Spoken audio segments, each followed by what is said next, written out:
All right. Bismillahirrahmanirrahim. A'udhu billahi minash shaitani rajim. Hello, hello. Good morning, good afternoon, good evening, whatever it is, wherever you are. Let me get my YouTube chat pulled up.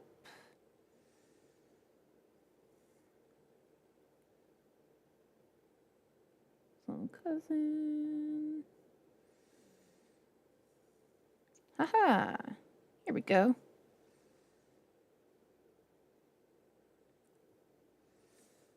All right. Bismillah. I can't stay. I'm annoying my friend, but hi, Torko. Have fun annoying your friend. We love annoying our friends. Hello, hello, Goose. Hi. How are you?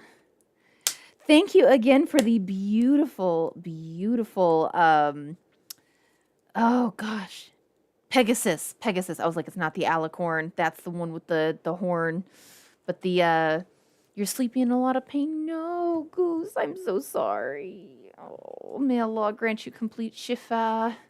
If you need to sleep, go sleep, my friend. Oh my goodness, I'm so sorry.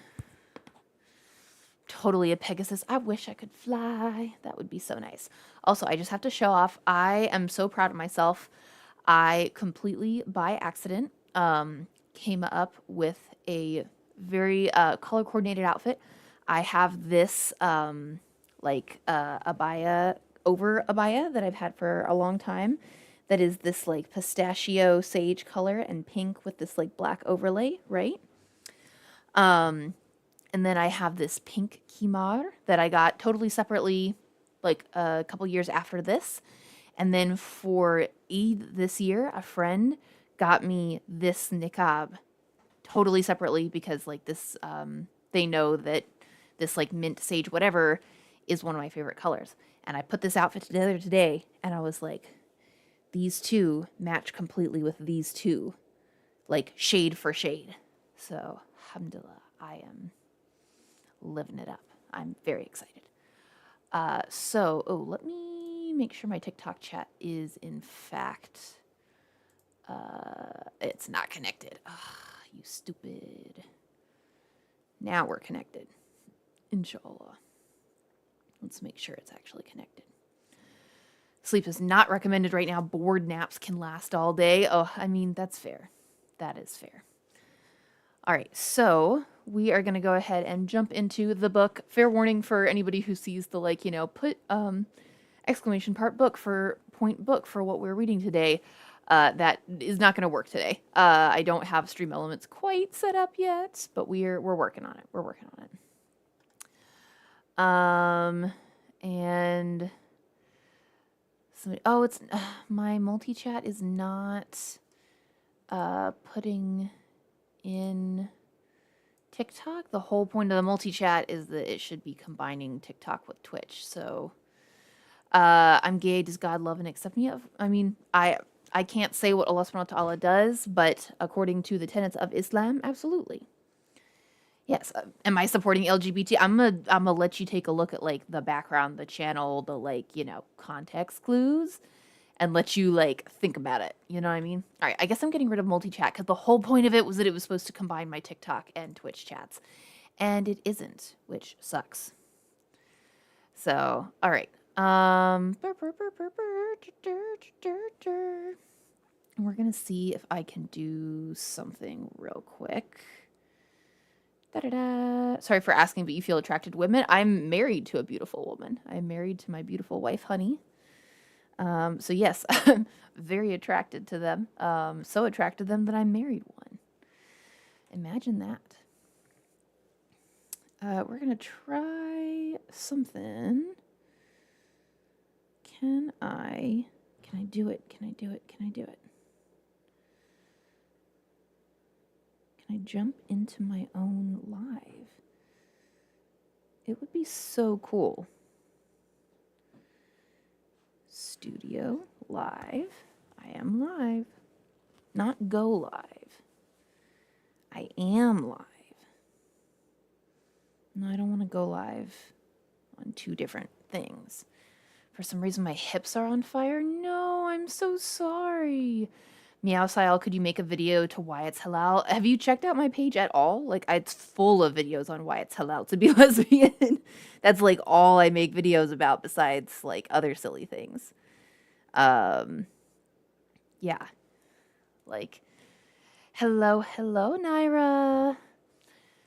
I'm so sorry. May Allah subhanahu wa ta'ala grant you complete shifa, Goose. Hello, thank you so much for the subscription, Zara. That's so sweet of you. Oh, may Allah subhanahu wa ta'ala reward you. Thank you, thank you. All right, so we are going to go ahead and jump into the book. Today's book is Living Out Islam, Voices of Gay, Lesbian, and Transgender Muslims by Scott Siraj Al-Haq Kugel. If you have relevant questions, either about being, gay and Muslim, or about what we're reading in the book, feel free to put them in the chat. This is a Q&A, thing. But for anyone who is just going to be like screaming and crying and like asking the same thing over and over, you're just going to get ignored. Thank you, Catman. Unfortunately, normally I mod the chat pretty heavily, but I changed some things in the setup and made it like to where I can't mute and mod people. So until or unless some of my mods are in the TikTok chat, just ignore folks. Or if you want to come over to Twitch, I'm also live on Twitch and YouTube right now, and I can mod things there. So it's much nicer. It's much nicer over here. You're kind of back, Torcall? Nice. What's going on? We are having book club. We're about to start reading book club. So yes, thank you so much for the subscription, Zara. Yes, we're at 8 of 10 subscriptions. If I get to 10 subscriptions, I will be playing the migration quest line in Sky Children of the Light, which I have fully just said I will not play because it's annoying to me. So if we get to 10 subscriptions, I will be playing the migration quest line. What book? Living Out Islam, Voices of Gay, Lesbian, and Transgender Muslims. Am I a revert? I am. I've been Muslim for 7.5 years now. Alhamdulillah. Okay, if you are following along in your copy, we are on page 176. You can buy it online or you can get access through the Internet Archive. They do have copies available there if you just want to follow along for today, or if you don't have access to buy it. All right. And like I said, feel free to put questions in the chat. We'll answer them. We'll kind of pop between read along and questioning as we go. Do I wear my niqab also in real life? Yeah, absolutely. I've been a full-time, not 24/7. I don't like sleep and shower in this thing, but I have been a niqabi full-time for like 3 years. So, or I guess actually 4 years now. Wow, we're coming up on 4 years. Am I a gay Islam girl? Well, I am a gay Muslim person. I'm not a girl, and Islam is a religion, not a person. So you're close. You're close. Wa alaikum assalam wa rahmatullahi wa barakatuh, Pink. Hello, hello. How dare I change the Quran? No one's changing the Quran here. How am I a queer? Well, the same way I can just walk and chew bubblegum at the same time, like I just am. God, there's actual religious people who are just being themselves. Well, thank you, Catman. Would I visit a country that bans niqab and burqa and just wear hijab? Probably not. No, because in Islam we're commanded to, if there is like something, like a place that forbids us from practicing our religion, then we're supposed to, emigrate from there. So why would I go someplace that forbids me from practicing my religion? Unless there's like a really important reason. You can't be a Muslim and gay. Oh no, you're the first person to ever say that. Oh, wow, news to me. JK, I've been Muslim and gay since the entire time I've been Muslim. Yeah. Anyways, we're going to jump into reading the book until there's people who actually have relevant questions. All right. Bismillah. There were few purpose-built mosques or schools for religious education, yet from the age of 7 until 14, Rashida and her siblings attended a makeshift Islamic school every day after secular school. Despite her lively interest in learning Arabic and the Quran, the method of education was stultifying. I'm sure it was for only an hour, but it seemed like several hours. It was the same dumb thing every day. Come home from school, have your tea, and head off to the mosque. Awful. We were bored out of our minds. The teaching method was rote memorization of the Quran, with boys and girls separated. Me and my sister were always bored and mucking about, but obviously having to concentrate and learn Arabic to read the Quran. It was boring because nothing was really taught to us of what it all means and why we're doing it. It consisted of learning a page or two, reading through it, practicing it, and then reciting it back. There was never a discussion of the meaning. Never, never, never. In Rashida's understanding, this unsatisfying way of learning religion reflects a deeper problem. In her community, religion was totally intertwined with culture and habit, such that morality meant simply doing what your family demanded without critical reflection or religious justification. I know, why do all the haters ask very low IQ questions?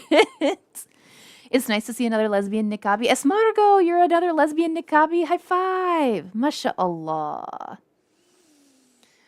Yeah, and in terms of like when I discovered it to be permissible, I wouldn't have joined Islam if I thought it didn't accept gays. Like I've been gay longer than I've been Muslim. You know? And it's always the same four questions. It's like, how can you be Muslim and gay? How long have you been Muslim and gay?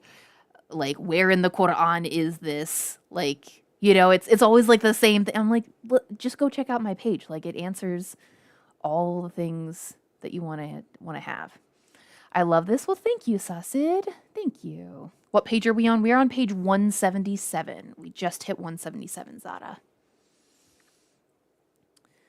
Spain won the World Cup. Cool. I do not follow sports at all. Am I scared of doing so? Why would I be scared? I'm not committing a sin. I'm just teaching people that, it is okay to be who they are. It's okay to be who Allah subhanahu wa ta'ala made them.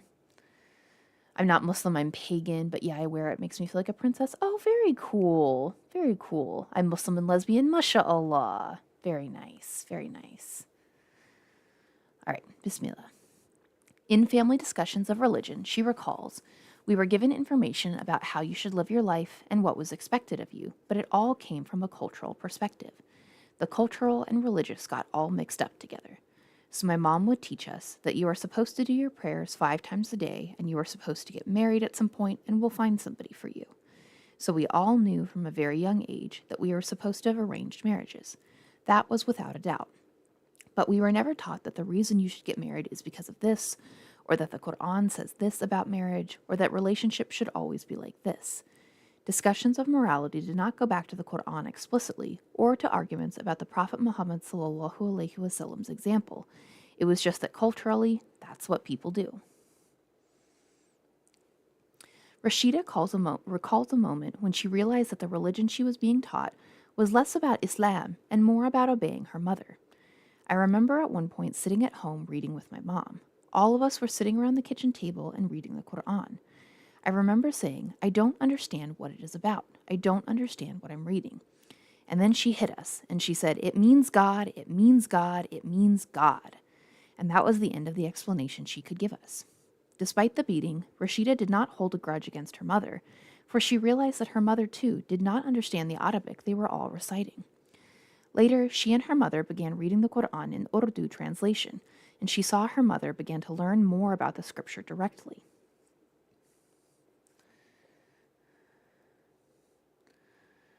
Yeah, Ghulam, that's actually not what they all say. Some of them actually say that, you can say Wallahi all you want, and actually you will have to answer to Allah subhanahu wa ta'ala for that. Because that's actually not what all four, major madhabs say. One of them says that it is only Talib or something punishment, where it's only up to 10 lashes and it's at the discretion of the ruler. It could be up to nothing. Some of them say that it is the 100 lashes for, fornications. Some of them do say that it is the death penalty, but not all four madhabs even say that it's the death penalty. So you are categorically incorrect, and you should not be spreading lies about what the four madhabs say. And why do I wear niqab if I am a non-binary person? I have some videos on that, but essentially, because I like it and I feel called to it, you should have a conversation with the Muslim Lantern. If he wants to have a conversation with me, sure. Hello, hello, Small. Hi, hi. Good morning. You're also pagan with a head covering. Yes, that's right. Yeah, Goose is also pagan with a head covering. How to deal with internalized homophobia? That's a long road to hoe. What am I doing? I'm reading a book. You wouldn't be punished if it wasn't wrong. Who says I'm being punished? He accepts anyone when he's on live. Yeah, but why am I going to go? I'm not going to a debate space. I'm not here to debate. Hi, Mercury. Assalamu alaikum wa rahmatullahi wa barakatuh. Thank you so much for the hearts. Thank you, thank you. Or the rose, sorry, and the hearts that you're sending. Thank you. And for those who are takfiring in the chat, you know that takfiring someone who is Muslim makes you not Muslim. So you should be very, very careful about that. Because again, if you are actually Muslim, you should very, very much fear that for your own sake on the Day of Judgment. Have I ever mentioned I love your glasses and want a pair? Oh, I mean, they're just from a company called iBuy Direct, EYEBUY Direct. So, and they have tons of other rainbow styles. I'm planning on getting a pair of the like circle rainbows next time, inshallah. So yeah, and Mercury, feel free if you are in the mood to mod, you can start whacking because I still haven't figured out how to get my own mod powers back. I think I'm gonna have to just create a secondary mod account and watch my own live stream the way that I do on YouTube and like do that. But I haven't gotten to that yet, so inshallah. Queer Muslim screech. My friend wanted to say that. Well, tell your friend, queer Muslim screech back. Am I invisible? No, it's just the chat is going so fast. I didn't see you until now, Touchy. Assalamu alaikum wa rahmatullahi wa barakatuh. Hello, hello. Am I white? I am half indigenous and half white, so sorta. I got the rainbow version of Elphaba's glasses in the Wicked movie. That's so cool. I would love to see those. Very cool. What's the point of this live? Well, I mean, you can see it in the title. We're reading book club. So I converted. Yes, I've been Muslim for 7.5 years. Yeah, 80% of the chat is just saying the same thing. Exactly. So you can just ignore them. Yeah. Yeah, comments are super negative. I'm sorry. I know. I wish I had the power to mute and mod. But you know, I'm relying my mods to do the best they can and just asking everybody else to ignore them and hang in there. Yeah. All right, we're going back into reading until there are actual like comments to talk, you know? Comments that are worth answering. That's what I'm trying to say. All right, Bismillah. All the stuff I heard from my families and learned from all the stuff I heard from my parents and learned from my community never touched me spiritually at all. I remember doing namaz or prayer together with my mom. That was when I was 11 or 12, and I wanted to be like my mom. So I just did the actions. Stand up, bow, put your hands to your chest, kneel down. I would just copy her. She seemed to think that was good enough, but I was doing it just because I was copying my mom and didn't even know what the prayers were. Despite this disappointment with family and community, Rashida was still interested in spiritual questions and felt a strong devotion to Islam. However, once she left home to attend university, she found a way to learn more only through secular paths. From 1991 until 1994, she attended Leeds University and hoped to become a psychologist. However, she was admitted to study her backup option, which she listed as Arabic. I decided Arabic would be a good idea because I was interested in Islam. Also, the course I studied would allow me to travel to the Middle East and study there. That gave me the sense that this was a legitimate way for me to leave home and experience something and be educated at the same time. Rashida attended Ain Shams University in Cairo for 1 year, studying Islamic history, Arabic grammar, literature, culture, and poetry. Then she returned to Leeds to earn her degree in modern Arabic studies. Even as her friends and family questioned her choices, she was content. I think it was my fate in life, and I thank God, actually. I had a vague feeling as I was applying for this course that it would always be useful to me, even as people would say to me, "What are you going to do with an Arabic degree, for God's sake?" But I thought it is always going to be relevant to me, and I'm always going to be able to refer to it because I'm always going to be a Muslim. I'm going to learn to read Arabic, and it's always going to help me, I thought. I knew that I wouldn't regret it, and I was absolutely right.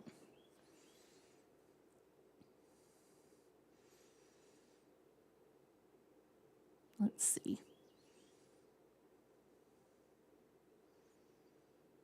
For some reason, I'm scared of saying it's halal, but I'm also scared of saying. I'm assuming you're saying also scared of saying it's haram. Yeah, nobody's saying anything worth talking about, so.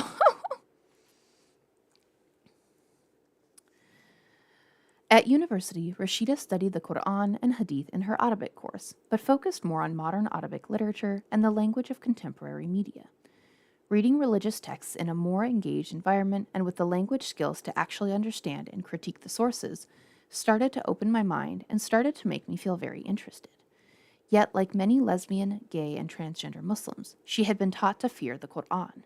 She admits that after I had gotten involved with Al Fatiha, I decided finally that I'm going to confront the Quran and read it properly for the first time, with translations and with my Arabic.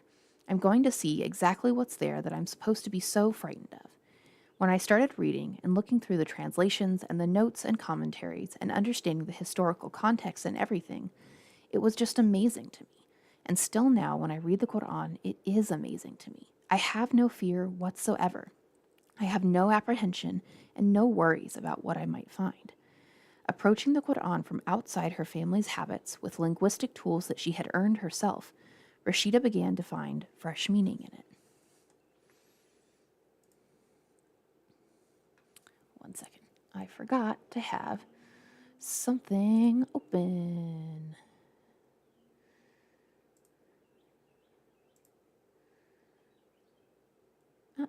Come on. Load more quickly. What do I think about trans people from the Islamic perspective? I think they're great. I'm one of them. I think we're totally, valid, accepted, fine, great, wonderful. you know? Is this a book about me or someone else? So right now it's called Living Out Islam, Voices of Gay, Lesbian, and Transgender Muslims. It is about other LGBT Muslim activists. Right now we are in the story Rashida, a Better Muslim for Being Gay, about a activist called Rashida from the UK. So this is not, this is not my story. What are these questions? I know, yeah. These are wild questions coming from the TikTok chat. They usually are, Zara.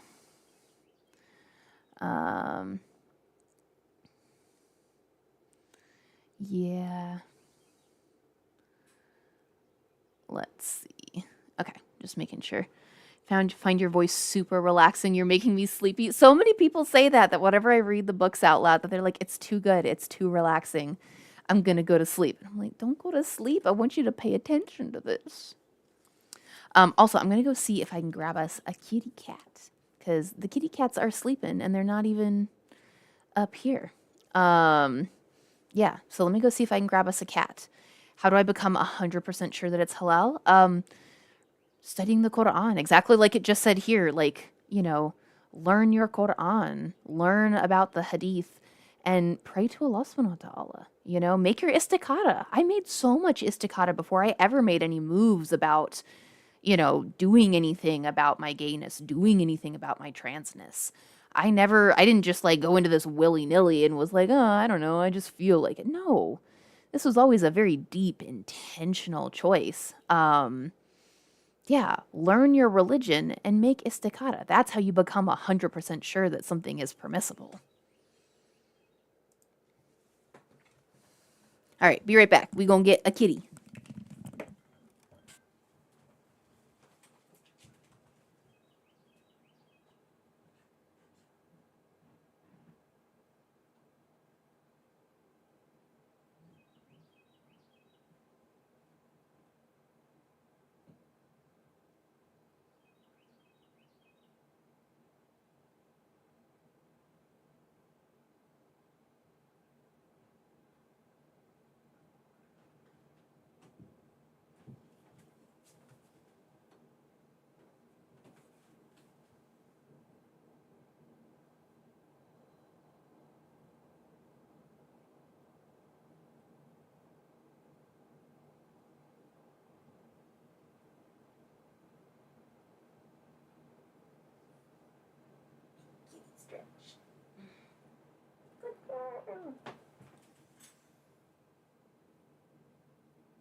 good girl.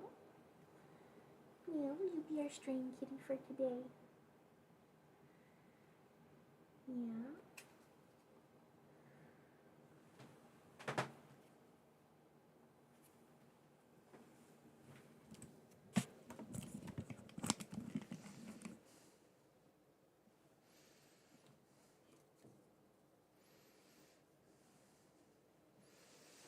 She's checking y'all out.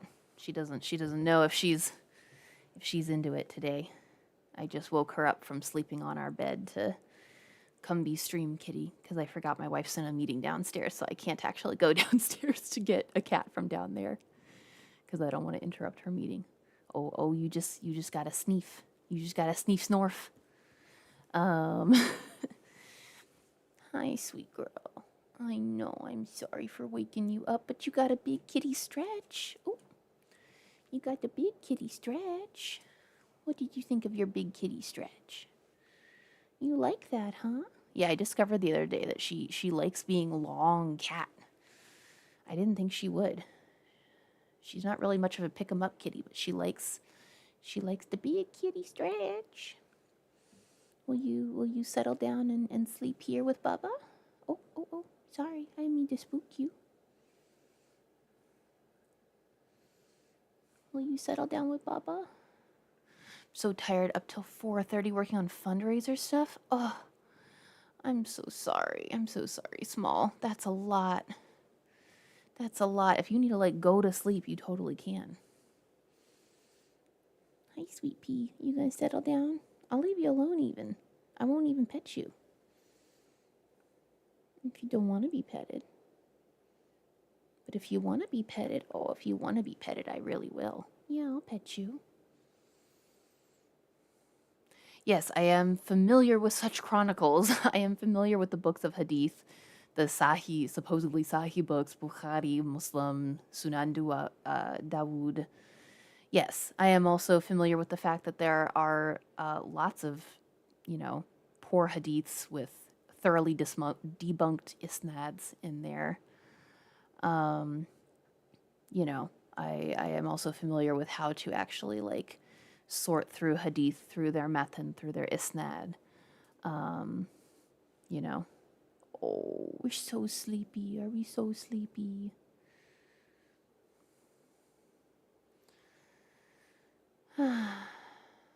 Yeah, you'd think in 40 years I would learn sleeping is important. I mean, yeah, listen, you'd think in close to that amount of time I would have learned the same, and yet here both of us are. Hi, baby. Yeah. She's certainly thinking about it, y'all.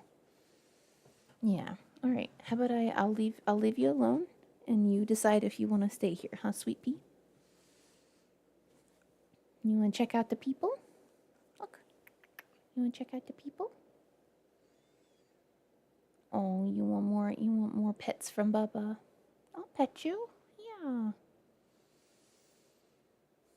Yeah, exactly. Lots of people don't consider being gay a sin, even if they're Muslim. So, chill. Oh, don't go away, please. Please don't go away.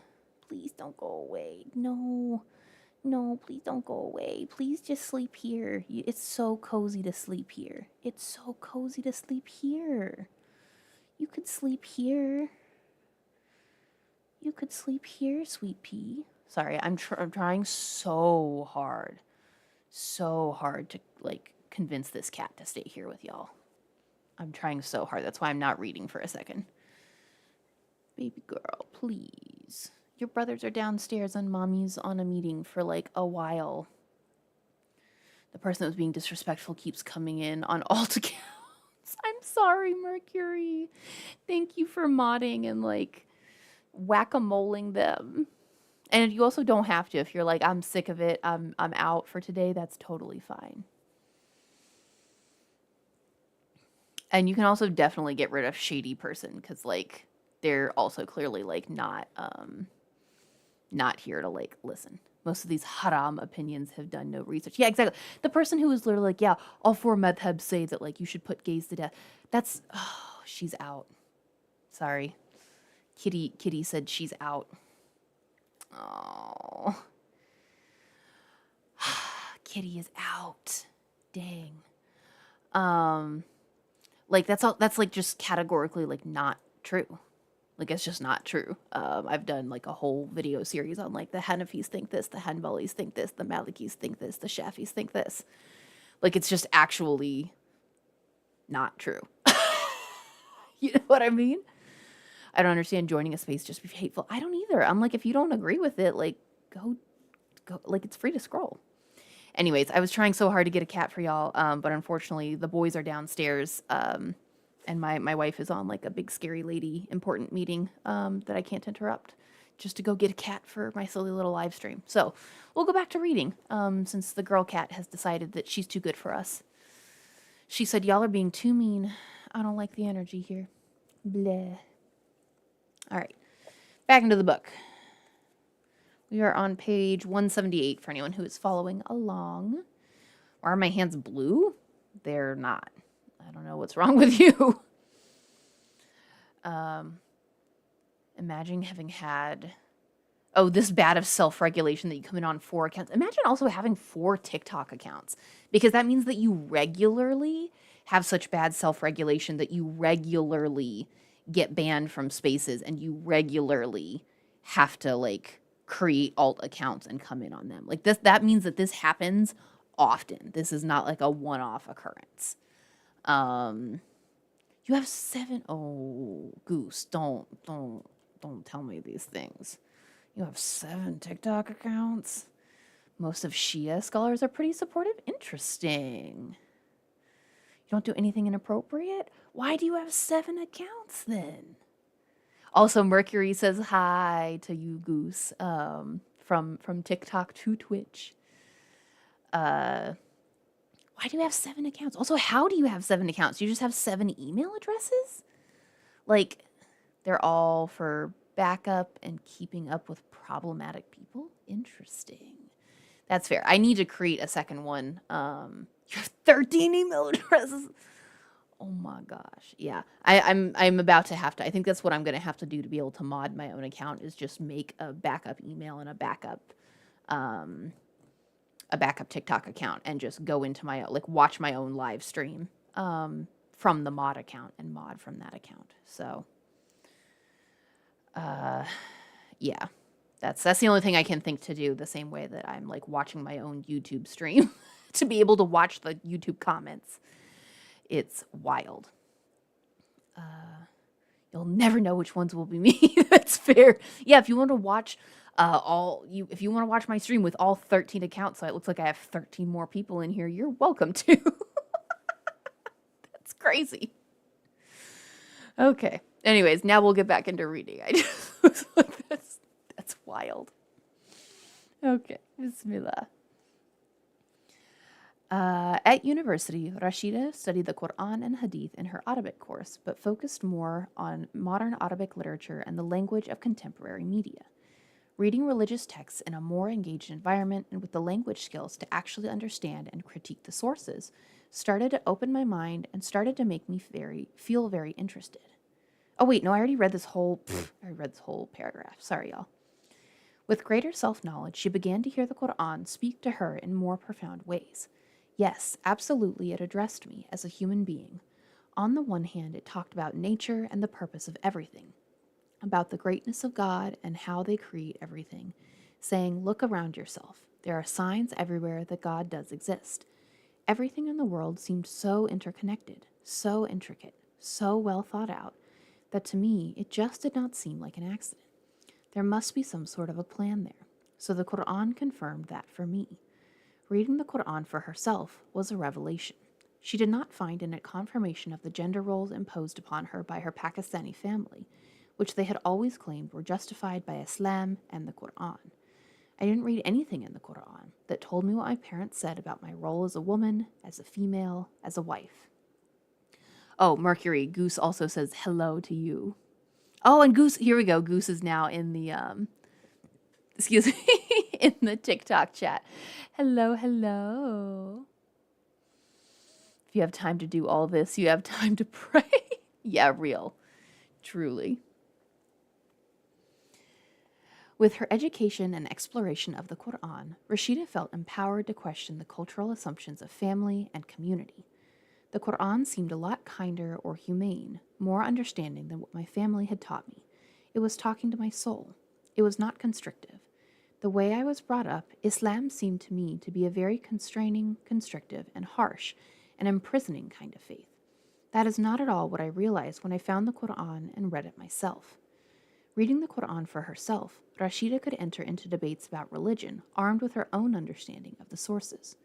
I can have these discussions now, and nobody can tell me that I need to do this and that, have to dress like this, or have to talk to this person and can't talk to that one. You know, the kind of rules and regulations that my parents imposed. I made a really conscious decision when I was 19 or 20 to separate my religion from my culture. And as soon as I did that, everything became a lot clearer. And that is such a good example of why it's so important. It's so important to separate religion from culture and why it's so important to learn these things for ourselves.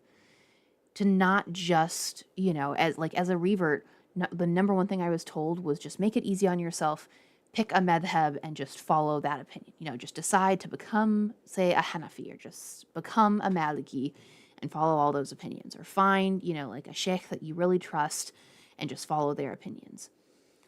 But that would not actually be engaging with the Quran, engaging with the Hadith, engaging with the religion. And, it would be just picking up somebody else's culture and not knowing where Islam ends and where the culture begins. And it's so dangerous because I talk a lot about drinking from the same poisoned well. Because if somebody taught something bad and then somebody taught it to somebody, taught it to somebody, taught it to somebody, and then you pick up right there. And at no point did anybody ever in that process go back to the Quran, go back to the Hadith, go back to the actual religion. They just kept teaching it to each other. You're drinking from the same poisoned well, and you'll never know. Versus we were commanded as Muslims to use our aql, to use our intellect that Allah subhanahu wa ta'ala gave us, and to go back to the Quran and to continue interpreting it as advice for every age, advice for all time, advice for all cultures, advice for all people. It's why we're forbidden to do like the translation telephone games of, translating it from this language into this, into this. You can only ever translate it from Arabic into one language, and that's it. And why every Muslim is supposed to eventually like study Arabic to access it in that original language if they can, and to study it for themselves. Because if you're just accessing it through the lens of culture and you're just accessing it through another person, you are not actually accessing the words of Allah subhanahu wa ta'ala, you're accessing the words of man. And it's going to be inherently tainted by somebody else's interpretation of it. And it should only ever be tainted by your interpretation of it. There's always going to be your interpretation of it because we can't get it purely beamed into our heads by Allah subhanahu wa ta'ala and know exactly what they were thinking. We can only try our best to interpret it from the Quran. But the same way we shouldn't ever translate it from Arabic into something, there should never be two layers. There also really shouldn't be two layers of interpretation. It shouldn't be some sheikh's interpretation and then your interpretation of the sheikh's interpretation. It should be, sheikh's interpretation to the sheikh and then your interpretation to you. It should only ever be one layer.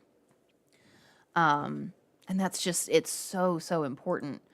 This person was saying that like, when you have all these rules and regulations and things that people try to say, oh, this comes from the Quran or this comes from Hadith, and then they really can't back it up. And then you actually go read the Quran for yourself. Like, for example, what's crazy?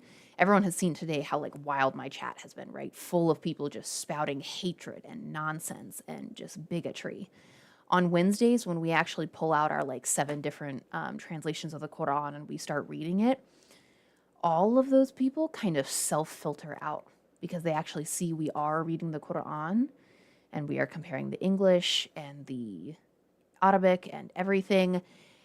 And they kind of quietly go away because they realize, oh, there's not going to be any argument I can make here because none of what I'm saying is actually in the Quran. I actually don't have anything I can back up. And if I start saying, oh, this, that, I'm going to say, hey, I have a Quran in my hands. Show me where that is. Show me what verse that's in. We'll turn to it right now and we'll discuss it. and they realize that they're going to have no leg to stand on. And so they just kind of quietly go away. And on Wednesdays, when I thought that the chat was going to be the craziest because, we're reading Gay Muslim reads the story of Astaghfirullah, the chat is the most quiet and peaceful that it has ever been because they really, truly don't have anything to back it up with. Wa alaikum assalam wa rahmatullahi wa barakatuh. Malik, it's so good to see you. Hi, hi, hi, hi. And thank you so much, Goose, for the hearts. Oh, may Allah reward you. That's so sweet of you. Yesterday, I talked to one of my most religious friends about the new perspective I've learned of Islam. I made them cry. Oh, I hope happy tears. Yeah, when I came in, it was bad. Yeah, thank you for playing Whack-A-Mole, Mercury. May Allah subhanahu wa ta'ala reward you for all that you do. Thank you. So good to catch you live. Yeah, now that I'm in the afternoons, I'm hoping it's better for more people. I got a lot of feedback that just the mornings basically sucked for everybody. It was terrible for literally everyone around the world except maybe some of the European folks. And it was bad for me too, because I like to do my housewife chores in the morning when the world isn't up yet. So works out better for everybody for me to do this. So, and I might start doing some Friday streams as well.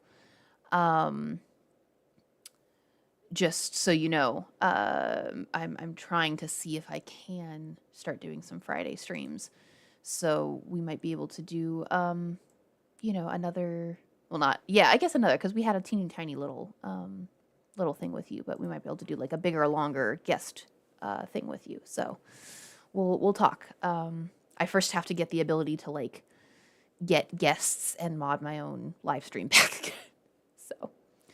Balance, inshallah, get started with my co-regulating streams. Oh, subhanallah, I'm going to be in there every day. Oh, my friend. I need it. Yeah, wow, that would be amazing. We have the same culture and it does suck. Zara, oh, are you also Pakistani culture? Yeah, tell me about it. Where I help people get themselves regulated and grounded. I would love to join those streams, even just to watch. Yeah. Even just to watch. One of my favorite parenting books is Mama Cusses from the TikTok creator of the same name. And she has actually an index in the back of just co-regulation exercises. And I've used that so often for myself, on the phone with my mother, even. It's such a good resource. Both, for yourself and if you're planning on having kids or if you do have kids already, learning how to co-regulate with others and to just regulate for yourself is such a good skill to have. So, mashallah, I can't wait to see you get started both for yourself and also because I will be calling into that to that radio show, my friend. All right. Let's jump back into the book. But it's so good to see you. Oh, all the folks are jumping in. We love it. All right. Rashida's is an intimate rebellion. Though she rejects her family's expectations of her, she does not reject her family. I don't have any fear of culture anymore. Fear that I'll be shoveled off into a false marriage and made to do the cooking or to cook for my brothers, to serve them, to give them tea or iron their clothes. You must be joking. I have no need to do that. I'm under no obligation to do that, and I won't.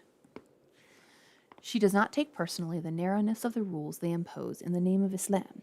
She sees her family's expectations of her as an effect of culture, and this helps her not to take it too personally, not to reject the persons in her family, even as she struggles against their ideas. Rashida rejects what her family and community expect of her, but does so by embracing the essential text of the religion that they hold as dear as she does.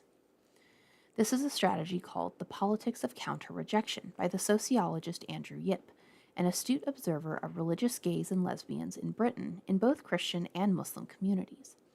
For Rashida, as a woman, the largest issue is pressure to get married through a family arrangement, a pressure she shares with heterosexual women in her community and many men as well. She understands that the Quran urges Muslim women and men to marry, yet claims an exception for herself because of her existential situation. There is a surat that you see sometimes on wedding invitations, that God creates two souls to be together and to be kind to one another. It's the same two lines on every invitation, that two souls are meant to be together. Rashida refers to Quran 30:21, which says, Bismillahirrahmanirrahim, A'udhu billahi minash shaitanir rajim. One of God's signs is that mates are created for you from yourselves, that you may find rest in them, and God made between you love and compassion. But she perceives that the Quran says mates or azwaj in a much broader sense than conventional heterosexual interpretation. I don't identify them as being male and female. I can't understand it that way. It doesn't make sense that you must meet a man or a person of the opposite sex to have that companionship. That's not how I understand it. That's coming from my heart. When I read the Quran, it touches me. And when I read the Quran, it touches me, and I read it as if it's talking to me directly. And if I read it like that, then how can it be saying you must marry a man? Because to me, the thought of marrying a man would be like being in prison, being forced to do something I really don't want to do. I could never do it. Never do it. She feels that God has created her for a purpose, but that purpose is not to marry a man and fulfill those roles through which a majority of heterosexual Muslims might find fulfillment. Rather, she asserts that she is a different part of God's diverse creation. The thing that comes to me from the Quran is especially nature, living things, things created with a reason that are supposed to interact with each other for a reason. The trees and the plants with their colors and different kind of vegetation. It's all created for us with a purpose, and me too, of course. With this insight, Rashida is echoing the Quran, which says, Bismillahirrahmanirrahim, A'udhu billahi minash shaitanir rajim. One of God's signs is the creation of the heavens and the earth, and the diversity of your tongues and your colors, in which there are signs for those who know. Quran 30:22. Our diversity as human beings goes much deeper than the color of our skins, but rather extends into the inner core of our personalities, where language, concepts, beliefs, and experiences lie. The different colors of diverse creation might also, in Rashida's understanding, apply to people of different sexual orientations. Arranged marriages don't make much sense to me. I'd love to hear more from you about that, Goose. Do you mean arranged marriages in terms of, because there's a lot of different like styles and levels of arranged marriages. Like you could consider my wife and I's marriage an arranged marriage because like we only knew each other for 10 months beforehand, and we had a very non-traditional courtship, and it was essentially a self-arranged marriage. And there are arranged marriages where, you meet for just like 2 or 3 times beforehand. And then of course there are arranged marriages where it's like you meet at the altar basically, or not for, we don't have an altar for Muslims, but and a lot of arranged marriages, they do take into consideration like compatibility, and you are trying to choose someone who will be a good match, but it is, we have picked who we think is a good match for you, and you do not get a say to say no. Your stream looks amazing. Thank you, Ray. I taught myself Canva. I do need to fix it because TikTok is not supposed to have this horizontal view. TikTok has its own vertical view, and for whatever reason, I cannot bully OBS into giving TikTok their vertical view, which makes me very angry. So TikTok gets a weird horizontal view that I'm sure has the comments looking all janky on it. So I'm sorry, but thank you for everybody else, for YouTube and for Twitch. It looks wonderful. The family choosing the partner without much thought of their child's happiness. Yeah, if it is fully just like we've decided you're getting married and it's to this person and we really don't care if you like them, I agree. That doesn't make much sense. But if it is, we have tried to, find somebody who is compatible to you and you have agreed that like you're okay with it. I took this course in college that was about relationships, and it showed that actually arranged marriages, even when you adjust it for cultures who do not like have a cultural taboo against divorce and things like that, even when you adjust it for those, that arranged marriages have a much higher like non-divorce or like quote unquote success rate, and like happiness rate, when they like score different markers of happiness, because arranged marriages, when you go into them, you already know that this marriage is going to take work. It's going to take work to get to know your partner, that there is not an inherent feeling of like love or infatuation, that you're going to have to get to know them, going to get to know how to love them, how to treat them well, and that every day you're going to have to wake up and choose to continue to be married versus like quote unquote for love marriages or love relationships quite often fall apart at the 2 to 3 year mark because before then you are often struck with like kind of biochemical infatuation. And once that wears off, you are at kind of a decision like crux point and you have to decide like, oh, I don't love this person anymore because you might have confused like the biochemical infatuation with love. And you have to decide like, okay, am I going to actively have to choose to love this person, continue to be married to them, continue to, wake up and put their dirty underwear into the laundry and wash dishes and raise this kid with them or whatever else we're doing right now, even though I don't feel that like drive of, oh, I think about them all the time and I can't stand to be away from them and like that biochemical infatuation, even though that's gone. Or am I going to decide that that means I don't love them anymore, so I'm going to divorce them and move on? Versus arranged marriages never hit that speed bump because they never had that to begin with. And I always found that fascinating because I had the same perspective as you did before, Goose, of, how could you ever possibly have an arranged marriage and get together with somebody that you don't love and you don't even know?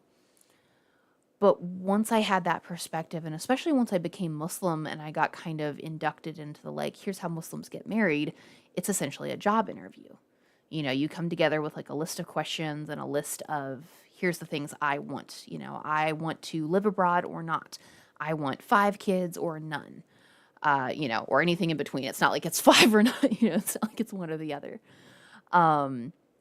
Or I want to be a stay-at-home housewife, or I want to be able to work, or, this, that, the other. I'm very religious and I want us to pray together all the day, every day, or, I don't really keep halal and I'm not going to wear hijab and, whatever.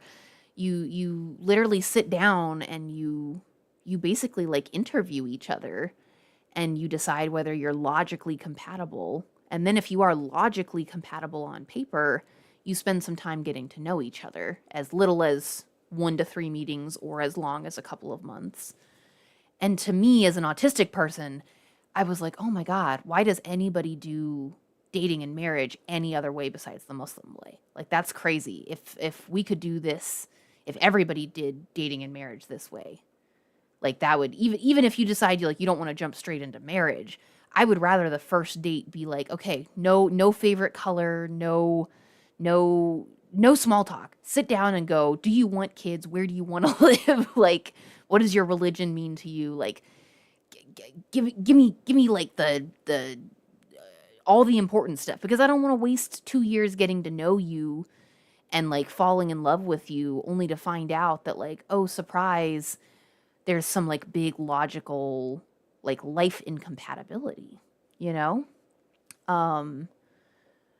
So I was just curious, Goose, because I think a lot of people have an idea that like an arranged marriage means that like you come home one day and your parents have said, I found you a spouse. I don't care if you like them. Here is their hand in marriage. You're married now. And it's incredibly traumatic and it's horrible. And I'm not saying that doesn't happen, because that does happen to some people. And I actually know some people who that has, like, I have friends of mine who like that has happened to them. But that is not the vast majority of arranged marriages. There's a whole spectrum, like I said, of like, you know, how long you get to know somebody before an arranged marriage. And some people even ask their parents to arrange their own marriage. They're like, hey, you know me, you know, you know me, you raised me, you know my favorite color is pink and these are the foods I like to eat, and I'm a quiet person who needs like a fellow introvert who's not going to want to go out all the time, or an extrovert who's going to drag me out once in a while for my own, social health or whatever. And like, go find me somebody who you think is compatible, and know that like I have the right of refusal. And they go out and they find them 10 candidates and they bring them home and they go, okay, interview them, and they go, yes, no, if you ever saw Emperor's New Groove, you know how like Cusco walks down and he's like, blah blah, no, you, not you. you know he's judging them on physical characteristics, but and the person has like a choice in it. And yeah, like Pink is saying, like oftentimes you literally come with documents and papers being like, hey, this is how much I have in my bank account. Like I can prove that like this is how much I'm going to give you for your meher, or your bride price, or however you want to translate it into English, how much I'm giving you for how the thing you get when you get married if you're perceived to be the woman. Or documents. Like a lot of the people that I interviewed to get married were not citizens, and so I was like, you have to show me that you have a green card. You have to prove to me that you have dowry. Dowry is the right word. Thank you. I was like, I hate the word bride price. Dowry is the correct word. Thank you. You have to show that you have a green card. You have to show me that you have citizenship somehow, and that this is not going to become a very scary, like, I have to somehow figure out a way for you to stay in the country where I get in legal trouble very quickly. Like, and typically, yes, you have to have some sort of,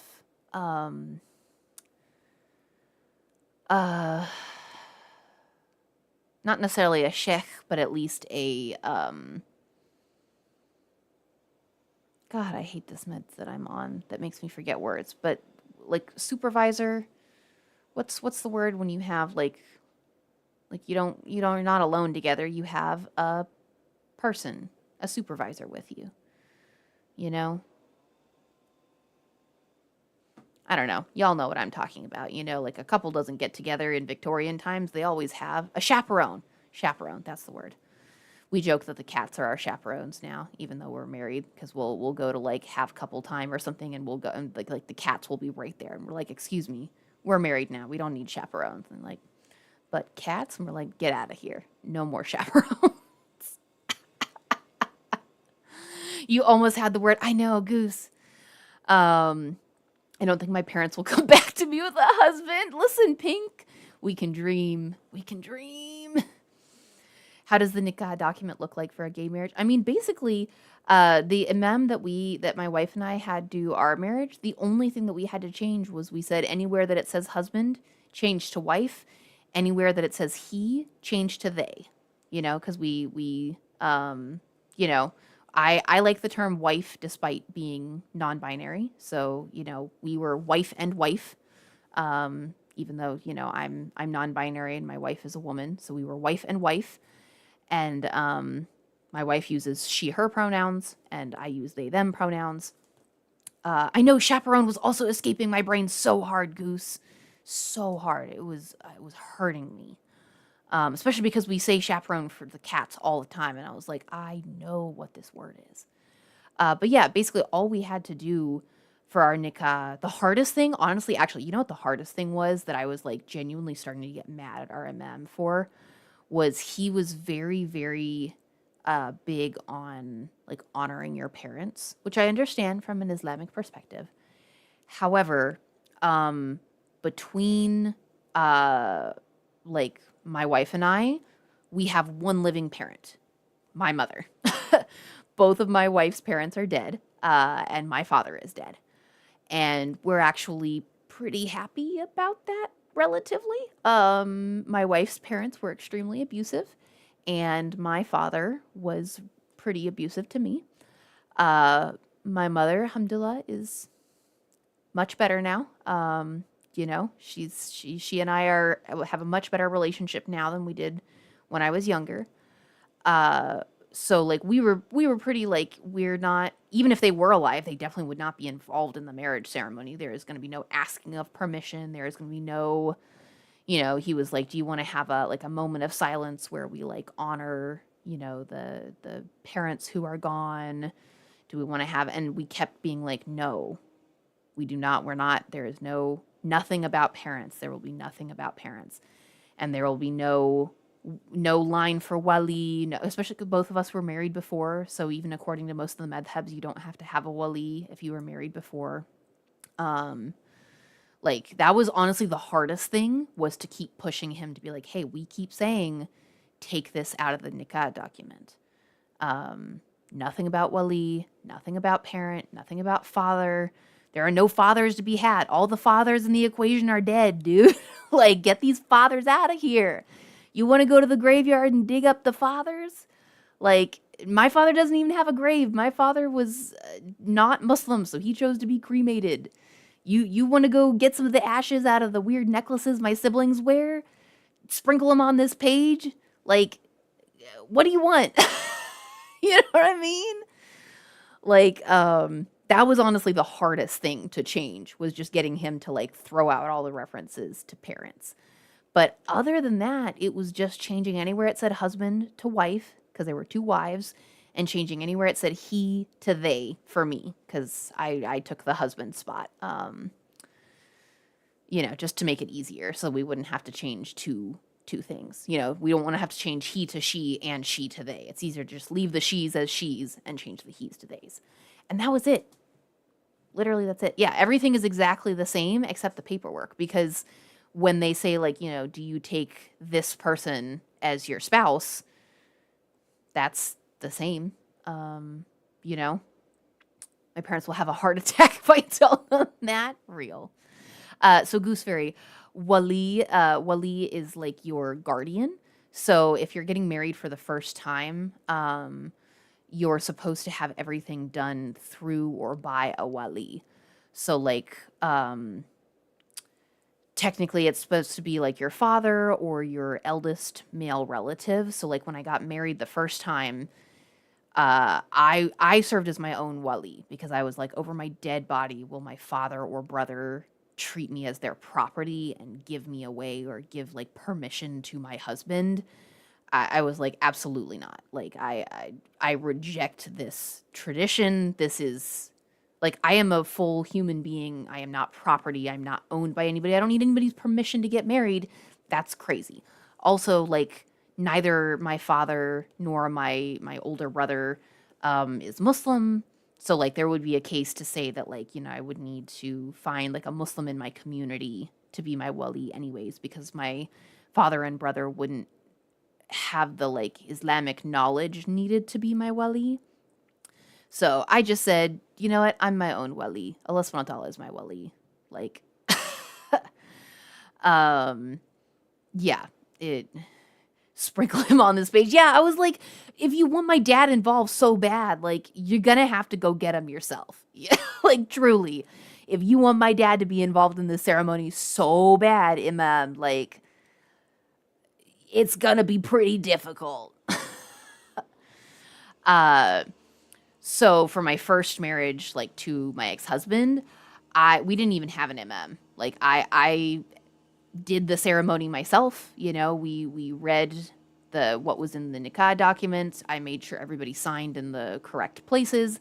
It took us 4 or 5 different tries. Like, we had 5 copies of the nikah certificate, and it took us until the 5th copy to get everybody signed in the right places, because everyone was so like nervous, and people kept signing the wrong places, or like one person wrote the wrong date, and it was so like, I was this close to losing it. But I made sure for my first nikah that my mother and one of my younger siblings were our 2 witnesses, because my ex-husband, all of his family was also incredibly terrible, abusive people, so he did not want any witnesses from his family.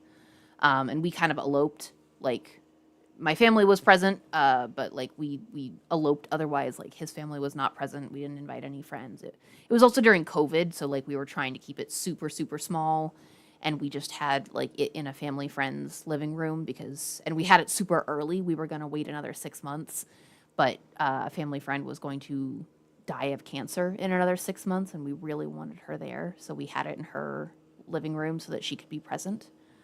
And then, it's a long story, but she died 2 weeks later anyways. It was horrible. It was really sad, but don't want to cry on stream today, so I'm not going to talk about that.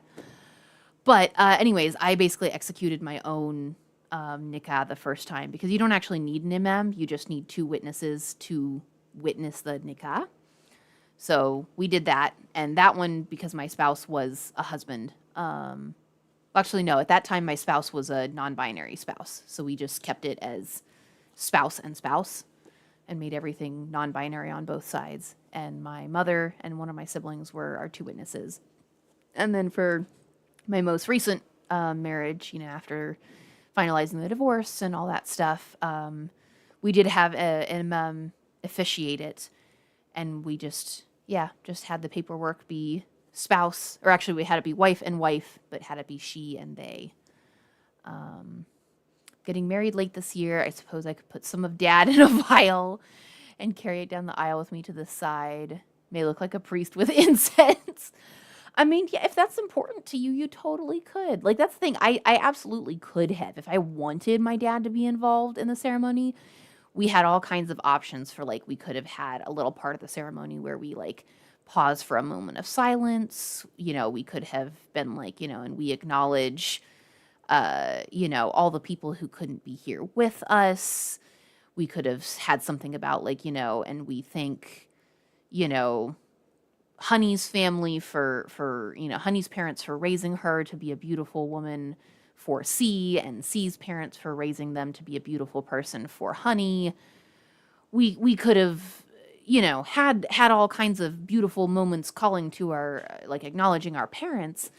But, like, our parents sucked and we didn't want to do that. It's like, no, if my dad had been at my wedding, like, he probably would have been mean to my wife. Like, it wouldn't have been good. I'm kind of glad he wasn't there. And if my wife's parents had been there, they wouldn't have been. They would not have attended our wedding. Because they sucked. So, wish I could have met him, but he's gone and I've coped. Yeah.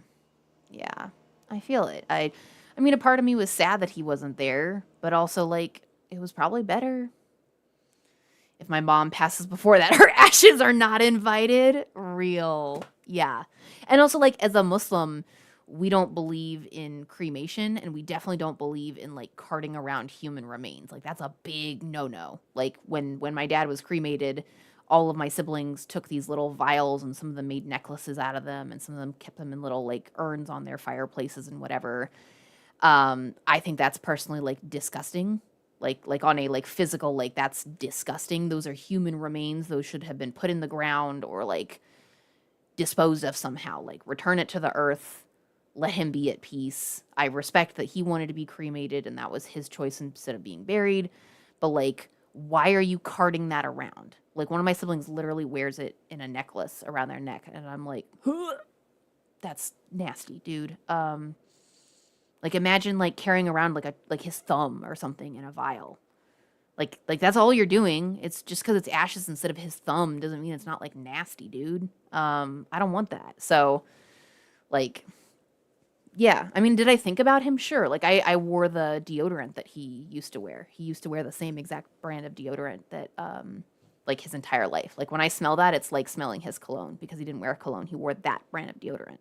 So I wore that brand of deodorant on my wedding day, so it would feel like he was kind of maybe there with me. Where, like, in another life where he was a good dad to me, maybe he would have, like, walked me down the aisle. But that's about it. Like, since I've left religion, I want my ashes treated with irreverence. One last joke. That's so funny. When I pass, throw me in the forest. Real. Yeah, I mean, I want, like, a traditional Muslim, like, janazah and burial.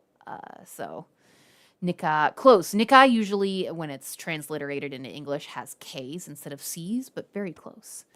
Nikah is just the marriage union. Technically, nikah is the document. It's the paperwork. But usually, yeah, people use nikah as, like, a substitute word for, like, the wedding. If you say, like, oh, I had my nikah, they mean, like, I had my wedding. But technically the nikah is just, like, the document, like the wedding contract in Islam. My daughter wants to be thrown in the forest. She's very pro natural burial. Nice. Yeah, one of my siblings is like that too. They're like, yeah, bury me in the forest. I was close. Yeah, you were very close. Very close, Goose. Anyways, I don't know how we got talking about all that. Total side tangent. But yeah, wild stuff.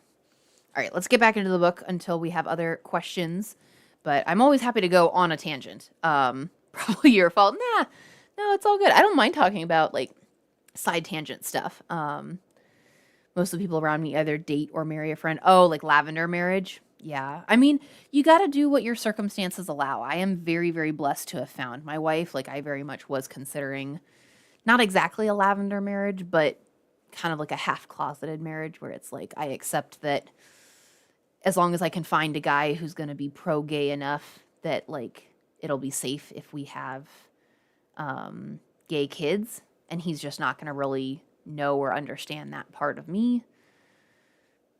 You know, if it gets me a loving enough marriage to a Muslim person and kids, then like that's going to have to be good enough.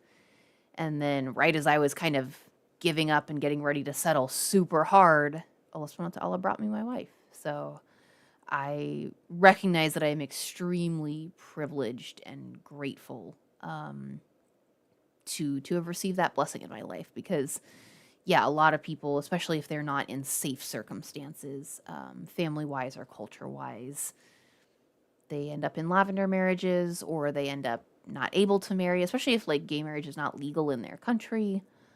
And so they end up dating just because that's what is allowed.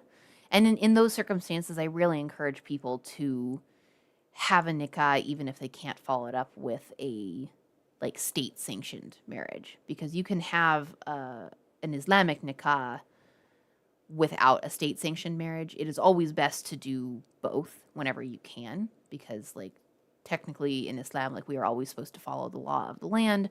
So if it is possible for you to have a legal marriage, you have to follow up a nikah with a legal marriage. Don't let people convince you to just have a nikah. It'll be fine. That's a trap. But if it is not possible for you to have a legal marriage where you live, at least have a Islamic nikah, because that is meaningful. That is a commitment to each other. You refuse to have a legal marriage, I mean, that is your own prerogative, Goose. That is your prerogative. All right, I'm going to jump back into the book for now, unless we have other things to discuss. All right, we're on page 181. Bismillah. With her focus on the dynamic role of nature, Rashida draws from the images of the philosopher-poet Muhammad Iqbal. His ideals were a part of the culture that Pakistani migrants brought along with the poet Faiz. Iqbal's poetry combines an existentialist philosophy with Quranic dynamism to celebrate nature and encourage self-assertion. In Iqbal's view, each person must come to understand themselves through struggle, not through slavish obedience, but only from that position can they know God with sincerity. He took the Sufi aphorism, "Whoever knows the self knows the Lord," and recast it into a more modern and assertive mold. Like Muhammad Iqbal, Rashida asks, "What is my purpose?" She answers by suggesting that this comes back to the question of when Muslims argue about homosexuality, and they say that it's a test from God, and you must overcome this test and avoid sinful activity. Well, my attitude is that others cannot tell me about my test in this life. My test in life is between me and God. So I try to listen to my heart and try to avoid my more frivolous thoughts and try to be honest with myself and think, what is God trying to tell me? I think that my test is to overcome my problems with homosexuality and to educate other people, to help other people, to spread the word to people from Muslim backgrounds who have fled from Islam because they see the prejudice, and bring them back to Islam and say you can be gay and you can be Muslim. There is nobody who can tell you that you are not a Muslim. It depends on you, how you feel, and what you believe in your heart. By following the Quran's insistence that believers must be sincere and honest, Rashida asserts that gay and lesbian Muslims can be believers, even if they must contradict the religious customs of their family and community. Ooh, I like that. I like that. We're clipping that for sure. I've arrived from the gym. I hope you all are having a wonderful day. Hello, Sage. Welcome from the gym. I hope you had a good workout. IDK, I just don't think the government can tell me if I'm married. I know I'm married since I've already sworn my life to my wife. That's real. Yeah. And I mean, there's also things like common law marriage where it's like it doesn't matter if you didn't go to the courthouse. If you've been living with somebody for 5 or 10 years or whatever, depending on your state, you are married. Like, kind of de facto. So, but yeah, I also, the only reason to get government married is for like your and your spouse's protection in terms of like if something ever does happen, if your relationship dissolves for some reason, to have protection for your assets, for like if you have children, to have it be more protection for yourself and or your spouse. And also, even in the case of, it's not even if your relationship dissolves, but like if somebody gets sick, so that you can visit them in the hospital, as opposed to just being like, yeah, according to the government, you're roommates.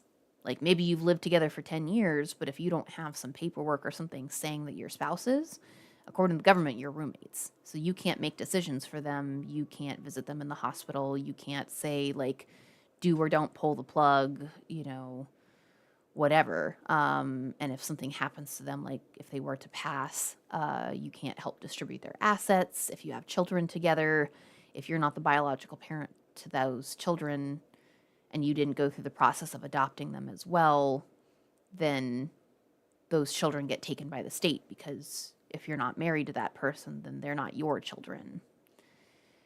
It's like a whole thing. I think my state is 3 to 5 years, and I've been living with my wife for 3 years. MashaAllah. Nice. Nice. For myself, I want either a bio-urn or a mushroom coffin. I want my final remains to nourish new life. What is a mushroom coffin? I mean, I can picture like what that is, but I don't know exactly what that sounds very cool. Very cool. But yeah, I always want to kind of make a plug for like, there are a lot of reasons to get government married besides the fact that like, I'm a bootlicker that wants the government to know if I'm married.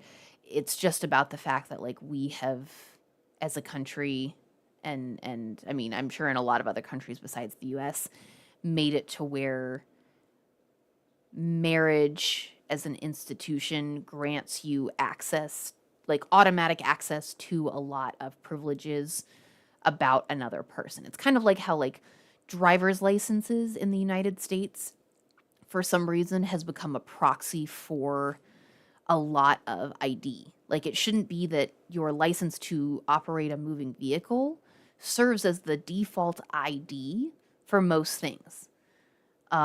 It should be that there is just like a state ID that you get issued at birth or when you turn 18 or something else that is completely unconnected to anything else. And then also, if you want to drive, you can get a driver's license, or you can get a motorcycle license, or you can get a boating license, or whatever. It'd be like if we said that like a boating license was the de facto ID. Like in order to do anything, you have to get a boating license. And be like, why? Not everybody has a boat, dude. It's like, I don't know. We just decided boating licenses are the de facto ID. But it's similarly that like we just decided at some point that like government marriage is the like de facto way that you get access to another person's like assets and what's the something of attorney, like power of attorney. Like getting government married is essentially like de facto power of attorney. So like medical power of attorney, asset power of attorney, like custody power of attorney if you share children or pets or anything.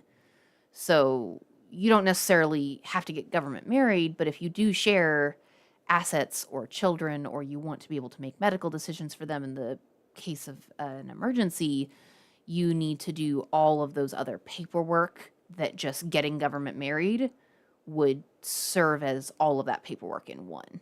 So most people get married just because it's easier and it's usually cheaper to do that as like a single piece of paperwork versus filing all those other things. And it's why one of the reasons why gay people have like campaigned for getting access to government marriage as an institution, because otherwise you do have to file for power of attorney, file for this. Like my wife and I, when we got married, it was when they were like the Supreme Court was considering rehearing that case to like dissolve gay marriage, and we rushed up. We decided to get our legal marriage a few weeks before our nikah because we were so worried that they were going to have dissolved gay marriage beforehand. And we already had plans in place for like, and we still do, we still have plans in place for like, hey, okay, if they ever dissolve gay marriage, we have this and this and this and this already in place so that if overnight our marriage is dissolved, we still have these other forms in place to where we can still make medical decisions for each other. We can still have access to each other's bank accounts. We still, you know, whenever we have children together, we'll both be adopting the kid so that we both have like custody rights over the kid. Like, because we don't have any trust that like in this country, gay marriage will exist for the rest of time, you know? Driving is a privilege, not a right, said by the same people who say, I need a driver's license to authorize this form. Exactly, exactly. Because, like, God forbid something happens to your ability to drive, like, especially even if you're, like, super old or if you're disabled. Like, let's say you're somebody who has seizures and you can never drive because, like, you have seizures and that makes you ineligible to drive. Well, now you have to go through, like, a long, like, really annoying process to get a state-issued ID in lieu of a driver's license. And every time you give that in lieu of a driver's license, people are going to look at you askance because they're like, so why don't you have a driver's license? Because driver's license is just the like the default ID. And it's like, that's not how it should be. It's crazy. I can't drive. I can't see over the wheel and I have fainting spells. Exactly. So like, but I'm sure everybody looks at you funny whenever you have to give like something that isn't a driver's license as your ID. I love that. I want to make people laugh and try to take some of the sting of my death away from those that love me. Yeah. Makes me think of the concept of lavender marriage, where one or both sides in an opposite sex marriage are gay, but they willingly stay married anyway for the protections or privileges that come with it. Yep, we were just talking about lavender marriages earlier, is that like sometimes that's the best thing you can have, is that you at least get the tax benefits, or you at least get like the cultural or like social shielding and privilege that comes with being married in like a culture that has so much pressure to be married. Yeah, it is very scary, Pink, how rights can just disappear overnight. We were terrified. We were like, what if we get to our nikah and the imam like won't perform it? Not because he's not pro-gay anymore, but because he risks his ability to perform any marriages at all by performing what is essentially an extrajudicial marriage now. You know? Don't forget about beards. Yes, yeah, beards. Well, I mean, it would still be a lavender marriage if it was, you know, a lesbian for a man. I have a male Muslim friend in a lavender marriage. Won't say more for his privacy, but he's been in love with his best friend since he was 17. Oh, poor baby. Oh. Just want to say this, the straight folks who support their gay married partners in a lavender marriage, y'all are saints. Oh, yeah. Yeah, I guess I also it depends too, because I have always understood lavender marriages to be, they could be both like a beard type situation where it's a straight person married to a gay person, but lavender marriages can also be two gays, you know what I mean? Like a lesbian woman married to a gay man. It could also be a gay man married to a straight woman. It could also be a lesbian woman married to a straight man.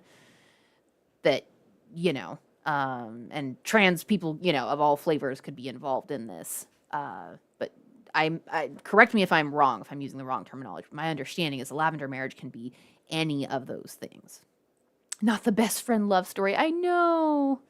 Also, now that Honey's meeting is over, I am going to go try and get us another cat from downstairs. Each has their own name. Lavender marriage is the umbrella term. That's what I thought. Okay. I was going to say, because I know beard is the term for like when it's a guy covering. No. Beard is. Now I'm forgetting. I don't know. Anyways, hurts sometimes to think of why he did it. His oldest brother was gay, told his family and then his sister. He said he couldn't break his mother's heart again. No. Oh, that is so sad. Yeah. Oh, subhanallah. Okay. All right. I'm gonna go get a cat to soothe their hearts. Soothe their hearts. Let's see if I can kidnap one of the boys who might be more amenable to actually being on cat cam. This is also official bio break time. I'm having some water and getting us a cat. Y'all need to stand up, stretch, get some water, at least put your screens down and look away for a minute. So 90 second, 2-minute bio break. So I'm going to put it in all the chats. 2-minute mandatory bio break. If you're good, I shall return with a cat. Inshallah. My mom has my older brothers. I'm getting myself a husband. Inshallah, Pink. Inshallah. Can you explain your gender? Inshallah when I come back. Maybe if you're good and you take a bio break. All right, let me put it in the YouTube chat. 2 minutes mandatory. I can spell mandatory bio break. If you're good, I'll return with a cat. Inshallah. Got it. All right. Everyone, go buy a break. And break.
kitty.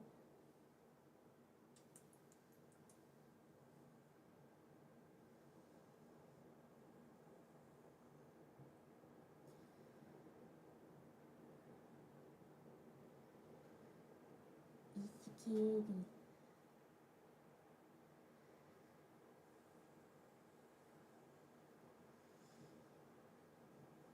Oh.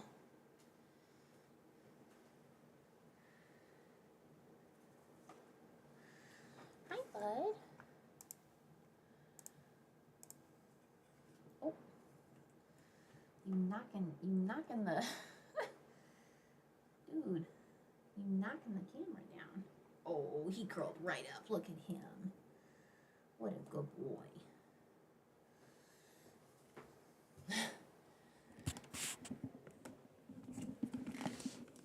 So Malik, if you look, I have the kitty. If you look, we have a kitty cam. We have a stream kitty camera right here. So you can always see Kitty if he's in the cat tree.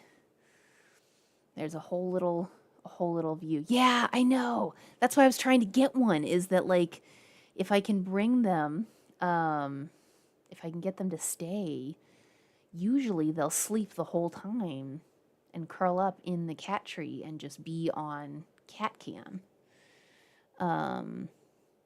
But number 3 did not want to be on camera today, and my wife was in a meeting, so I couldn't go downstairs to get one of the boys. But usually number 2, this one's number 2, usually he'll just be Velcroed to my side, and he'll just sleep in the little cat tree the whole stream. We were unusually bereft today. Yeah, going to go back to work, but I'm staying in the stream. No worries. Thank you for staying in the stream. May Allah bring so much barakah and ease in your work. Hi, buddy. Hi. Yes, I woke him up from a nap downstairs, but I'm trying to get him to just put his nap here. Is your wife Muslim? She is. Yes, my wife is Muslim. She's actually a niqabi as well. She was not when I met her. She was a hijabi, but she has decided to put on niqab since meeting me. Yeah, now I get to explain my gender. I know. Wow.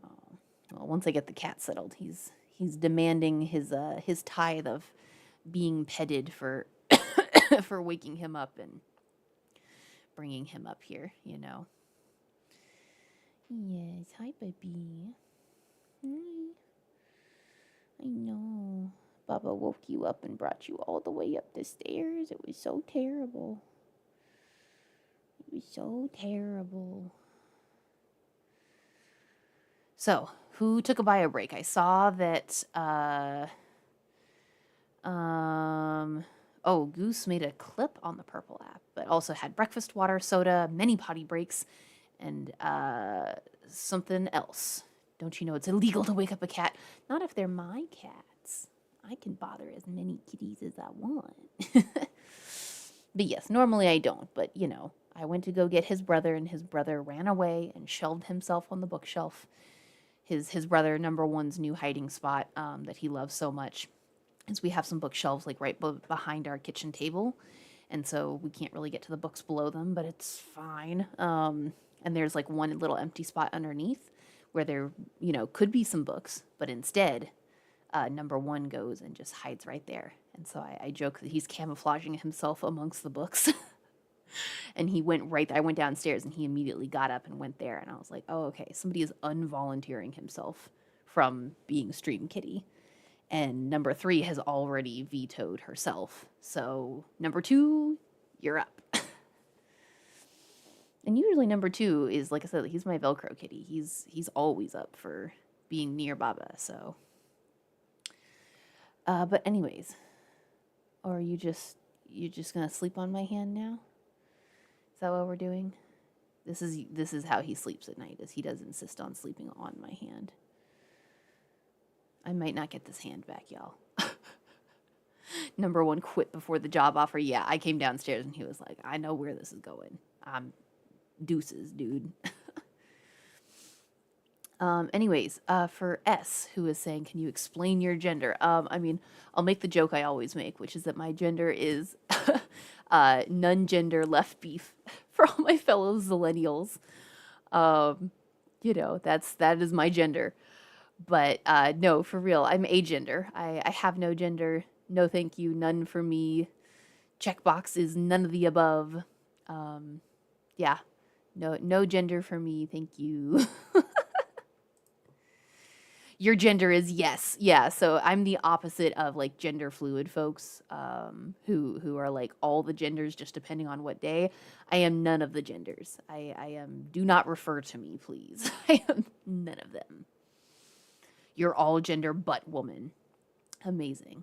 You went and annoyed your parents for a bit? Wonderful. Good for you.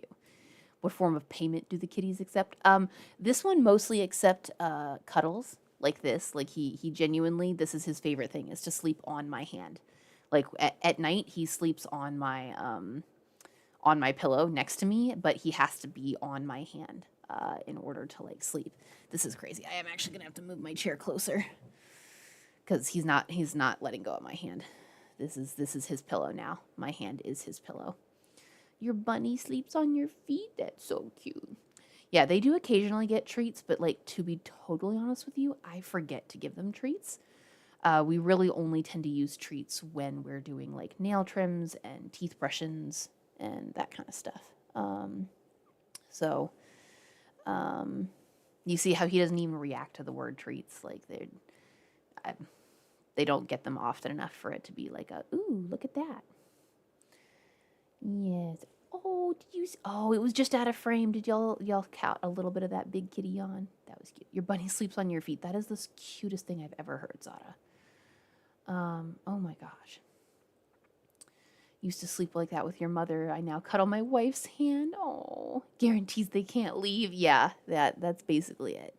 I mean, look at this boy. This is, oh my gosh, this is so cute. I don't know how well y'all can see this, but like, he is. See if I can show it to y'all. He is literally sleeping like with his paw out and his head on my hand like a little pillow. I had to eject a foster kitty because he cannot resist the wire while I'm weaving. Oh my gosh. Oh, oh, he woke up because Honey just opened the front door for something. It's okay. You're all right, bud. What about growing up? What do you mean growing up? I'm confused, S. I've lost track of the conversation. I got distracted by talk about cats and bunnies, and he very much loves it. Yeah, this is my Velcro kitty. He wants to be like physically attached. I have joked for a long time about getting a sling for him, like a sling for a baby sling, and just carrying him around in a sling all day because I genuinely think that he would love that. Because he gets underfoot all the time and he's blind, so I can't even be like, dude, you can be like near me, but just don't get underfoot because he can't see what underfoot is. Yeah, and small. I often have to eject the cats while I'm like knitting and crocheting because even when they're not blind, they can sense, I guess through like hearing, where the string is, and they will like bat for it. Like they will be like, ah, bah, and they will like catch it. I'm like, y'all, my gender as a child? Oh, that's redacted. But no, I was intersex. I think they're often like asking about my sex. But yeah, I'm intersex, and my gender as a child is redacted. Hi, buddy. Do I get my hand back? Oh no, not quite. I wasn't quick enough. I'm gonna try and get my hand back so I can read this book. All right, we are gonna go back to reading the book if I can, one-handed. We'll see. We'll see if I can do it. All right, Bismillah. We have matching childhood genders. Amazing. I love it. Okay, Bismillah. But for Rashida, that does not mean cutting her ties to her family. She remains close to her family, especially her heterosexual sister, who she fears is drifting away from Islam. Being a lesbian does not condemn her to hell, asserts Rashida, just as simply as being straight and getting married does not get one into heaven. I know that there are things I do in my life that I should not be doing, but those things are not related to my sexuality. My ideal lifestyle should be, and it should be what I'm striving to attain, that I should be in a monogamous relationship with somebody, I should pray, I should conform to the 5 pillars, read the Quran, be aware, do righteous deeds, remember God, and go on Hajj. It is not important for me to do what my parents say because the next door neighbors are complaining or gossiping or pretending that I'm one person when in reality I'm not. However, concern for family and care for them cannot justify hypocrisy in her view. She feels that people should be given the freedom to become Muslims in their own way, so as to find a path towards sincere honesty. Hypocrisy I have no time for. This opinion was only strengthened by her involvement in Arab countries and companies, where she observed firsthand the kind of hypocrisy carried out by the so called upholders of Islam. I find a lot of so called Islamic countries to be very un Islamic. Since I graduated from university, I've spent most of my working life in Middle Eastern environments while working in the news, particularly in Middle Eastern news. I see what goes on around the world, and I'm sickened by what I see in places like Saudi Arabia. She feels that Muslims in the United Kingdom living under a secular regime are freer to live Islamically than those who are coerced by so called Islamic countries that mix religion with the interests of the state. From what I've seen of it and read of it, and what I've seen in the Middle East, I don't think there is one Islamic country in this world. I disagree with the idea that Islam and politics should mix, and I don't think there should be quote unquote Islamic governments. I do not trust anyone on this earth to interpret it in the way it was meant to be interpreted. I don't think humans are able to do so. I don't think they should. People should be free to get involved with Islam and be Muslims in the way that they see fit. Part of the reason that Rashida doesn't trust the upholders of the Sharia is because of their personal hypocrisy, but it is also partly because of the way the Sharia was built. As a system of rules and a code of behaviors, it was based upon the Quran, and also, even in a larger part, upon hadith reports that purport to say what the Prophet Muhammad ﷺ said and did in particular situations. The more she studied hadith reports, the more she came to distrust them as accurate guides to the Prophet Muhammad ﷺ's religion. She noted that each hadith report is prefaced by its chain of transmitters, or isnad. So and so reported that this person said this, and this is repeated many times before you get to the actual hadith report. So it occurred to me that this cannot be quite reliable. Oh, this is about to have a racist term in it, so sorry. It's like Chinese whispers. If I tell it to you and you tell it to someone else who tells someone else and goes all the way around the room, the message that you get at the end you can't guarantee will be the same message that you originally said. If you think that a hadith report went through centuries and generations before being written down, how can you possibly rely on it? I realize that the Quran is supposed to be the final word of God, the final and complete word of God, so for me there is no reason to look to hadith. She notes that hadith reports were only written down in a systematic way about 2 centuries after the Prophet ﷺ's death, so she concludes that the Quran alone provides sure guidance. If there are issues that are ambiguous in the Quran, then I have to look within my heart and be really truthful with myself and very honest with myself and do what I feel is right. While most upholders of orthodoxy would argue that hadith reports are reliable, they often do so without detailed study of how these reports were transmitted and how transmission preserved contradictory reports. Some upholders of orthodoxy even charge that doubting the authenticity and reliability of hadith reports is a form of disrespect to the Prophet Muhammad ﷺ, but Rashida fundamentally disagrees. I absolutely have total respect, like every other Muslim, for Muhammad ﷺ being the first Muslim and showing the ideal way to live your life. But I don't know exactly what he did, because the hadith reports are so unreliable. I'm only a human being. I can't know everything. I can only know what's in front of me and use my own judgment. With this perspective, Rashida takes her part in the wider progressive Muslims movement.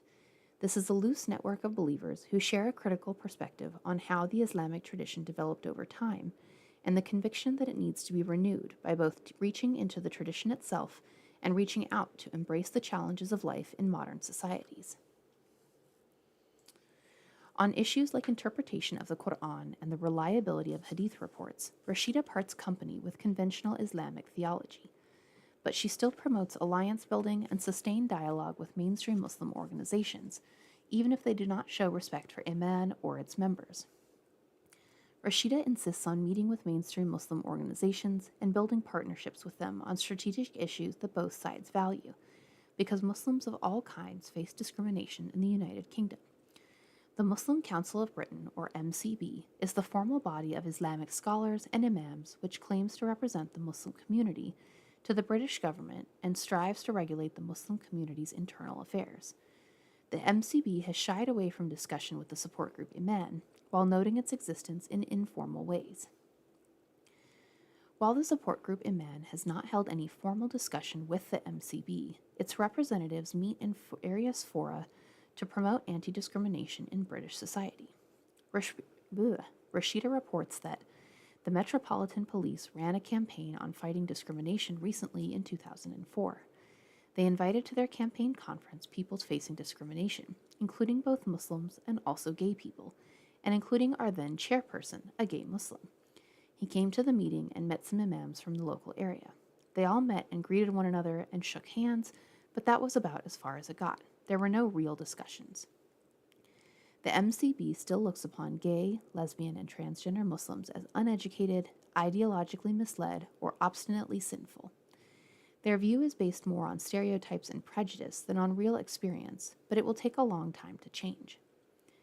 While mainstream Muslim opinion will change only slowly, Rashida observes that government and civic organizations are changing their opinion much faster.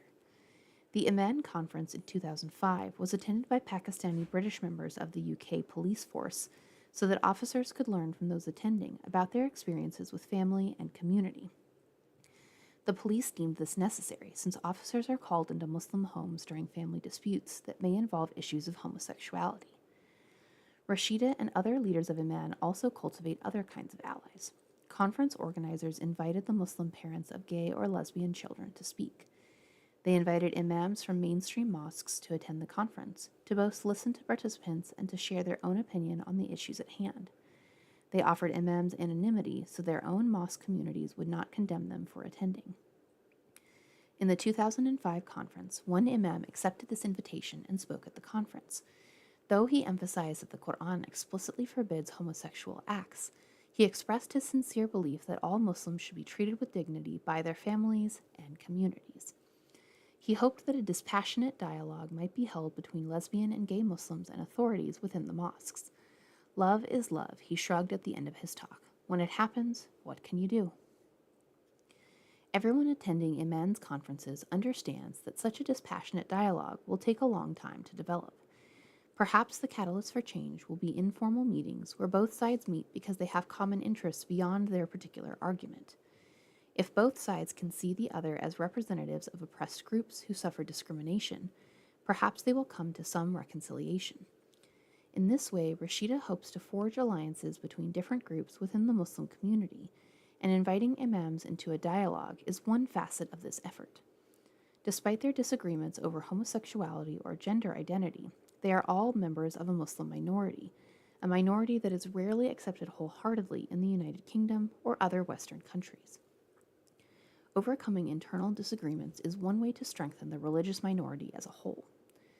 But Rashida insists that overcoming disagreements is not the same as denying real diversity within the Muslim community or suppressing divergence of opinion. Rather, divergence of opinion should be characterized by dignified disagreement. In the Islamic tradition, this is known as adab, reserving the right to disagree while preserving the other's dignity. Until then, Rashida insists that being gay has made me a better Muslim because it has taught her to question, to search, and to struggle, and not be content with easy answers or habitual formulas.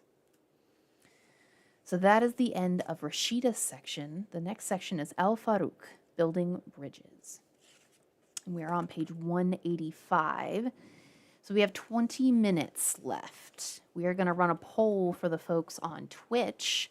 If you want to participate in the poll, you're going to need to come hang out on Twitch for at least a moment. Excuse me. Of whether we want to forge into the new section or whether we just want to hang out and talk for a little while.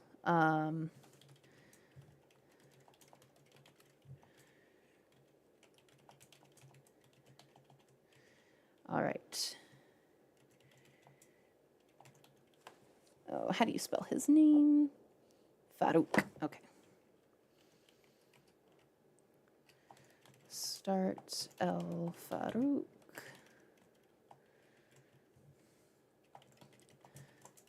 Vibe and chat.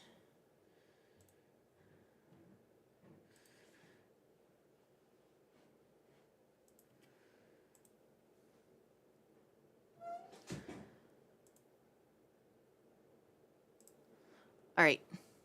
Y'all have 2 minutes to vote. And if you're not on Twitch, you can come over to Twitch at least for a moment to come vote if you would like. Your two options are we either keep reading and we start Al Farouk section, or we just vibe and chat. Excuse me. I did finally rescue my other hand from my cat. Oh, sorry, bud. Sorry. He lifted his head for a moment, and I did a little maneuver, and I got my hand back, and he's still staying there. So, alhamdulillah. But yeah, what do y'all think of Rashida's section? I really loved it. I really, really relate to Rashida. Subhanallah. You don't have Twitch? Oh no, I guess you don't get to vote, Pink. Oh, so sad. No, I'm just teasing. That's okay. Nobody has to join Twitch. I'm just letting y'all know I can't do polls on TikTok right now, at least. So it be what it be. But yeah. Oh, look at him. Look at him. I felt like I'm reading about myself. I know, Zara, right? Like I felt like I was reading about myself of just like I loved the whole. Like yeah, I've always felt like being gay has made me a better Muslim because like it does. It forced me to. Like, I probably would have just accepted that advice about, like, you know, like, just, you know, pick a madhab and take it at face value and, you know, just read the Quran and kind of accepted it. And, you know, they don't come here, we're chilling because I'm the only vote. You're the only one who's voted Goose. There's at least, like, 3 people in the Twitch chat. Dang. Oh, okay. All 3 people voted for vibe and chat. All right, so we'll save Al Farouk for another day. Amazing, amazing. All right, we love to see it. But yeah, I felt like I was reading about myself, especially with the whole like it doesn't. You don't have to. You don't have to reject your family. You don't have to reject your culture, your community. You won the gooseocracy. Gooseocracy. Yeah, like so many people are asking me like, well, why do you still go to mainstream masajid if you're gay and if they like, hate you and are mean to you? And I'm like, well, because I'm still Muslim. I deserve to get to be there if nothing else. And also, like I do get value from that. I do still like praying Juma. I do still like, getting to be part of like the funeral, like janazas. Like I'm still Muslim, aren't I? I'm not rejecting Islam. I'm not rejecting my community just because I'm rejecting the like bigoted way that they've interpreted the Quran at certain times. You know? You learned to question everything. I'm doing research about al-Bayat since I'm taught not to question. Ooh, say more about that, Zara. Al-Bayat. I'm going to Google what is al-Bayat because that doesn't ring a bell off the top of my head. What is al-Bayat? I don't like just automatically know what that is, so I'm it's just coming up with an Iraqi-born architect.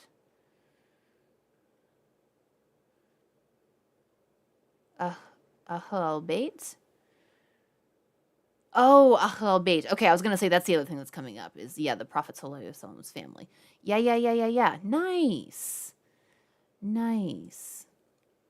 That's right. Oh, that's right. Sorry, I'm piecing together right who you are from the TikTok chat. That's right. You were the one who was asking about Ahl Bait. Yes. Mondays are the longest days. Subhanallah, I work from 8 to 7. Oh, subhanallah, Malik. Hang in there. May Allah subhanahu wa ta'ala grant you so much strength. I gracefully splash into the TikTok chat pond. Amazing. We love to see you on both sides. Both sides. Yes, and we're also streaming on YouTube as well for anybody who wants to splash over there too. Yeah, subhanallah. We're making moves over here. Um yes, yeah. Yeah, there's so much like you learn to question everything. And you learn to do a lot of your own research. Like I'm teaching myself to read Arabic. Well, one of the things I got into was just, until I can read Arabic, learning to compare the different translations because that at least teaches you like what words they have in common. And like one of the things I always look for now is fahisha. Now that I know that like fahisha just means immorality or large sin or evil, uh, but it's often translated as homosexuality or gay sex. Uh, but when you find fahisha in other parts of the Quran, that when it's not talking about the story of Lut alayhi salam, it is translated as immorality or evil or big sin. And that starts clicking in your brain of like, wait a second. But in this verse, you translated it as homosexuality. But that word, like in the transliteration, it says fahisha. And now I'm comparing it to, okay, I found fahisha and I can recognize the little squigglies that's the Arabic. So I can sight read fahisha now. You know what I mean? Like I can pick it up on sight and I found it. Okay, so it is the same word. And okay, you're translating it differently. So what does that word actually mean? Like you kind of start to like pick up all these little pieces and put it together.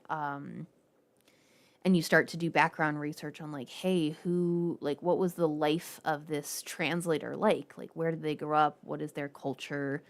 What reasons might they have for translating things certain ways? Because everybody comes like one person in my TikTok chat, Mateo Potato, said one time, like, every translation is an interpretation.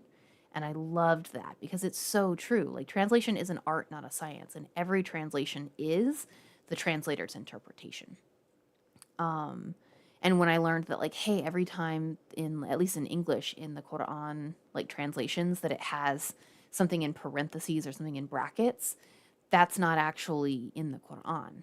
That is just the translator's like addendum or interpretation of what came before. When I learned that, it made me so angry because I was like, what do you mean you're just throwing your own, like, you're not, and they're not putting it in a little footnote. That's not like in the commentary. That is just straight up in the ayah. And if you didn't know, if you haven't read enough translations of the Quran and you didn't know that's just kind of like the custom is to put the translator's, I don't know, biased interpretation just right in the middle of the ayah like it is the word of Allah subhanahu wa ta'ala. If you're just like pulling it fresh off the shelf as a new Muslim, how would you know that that's not the word of Allah subhanahu wa ta'ala, that that's the word of man just being like casually thrown in there, like some parentheses or brackets are gonna like let everybody know that that's what that is? How would you know that? That's not like common sense or common knowledge. That made me so angry because that misleads so many people and it's not okay. It's not okay. Save that for the footnotes, my dude. Save that for your commentary somewhere else. What sources am I learning to use Arabic? I mean, a lot of it is my class notes from when I used to be in an Arabic class. A lot of it is my old class notes. A lot of it is like elementary school readers that I was given online in my old classes. Yeah, I could maybe like make a video or something where I post the like websites that I use. That it's basically just like I am in the like learning the alphabet stage. I'm in like, you know, learning how to sight read and learning how to like string the letters together. That's the stage I'm at. So I'm literally using like online readers. Honk honk honk honk. Zephon666 is Goose. The Goose has splashed into all of the Queer Muslim chat ponds. Yay! Hello, hello. Goose has splashed into all of the chats. YouTube. Nice. Okay, well maybe I'll make a video or something where I have like, here's all the it's literally just like here's an elementary school reader that has, aleph, ba, ta, tha, and then another one that has like here's how they all excuse me, connect to each other. And that's basically where I'm at, is just learning how to sight read, and then eventually, that's right, Zephin. I'm so sorry. You told me that one other time, and I forgot.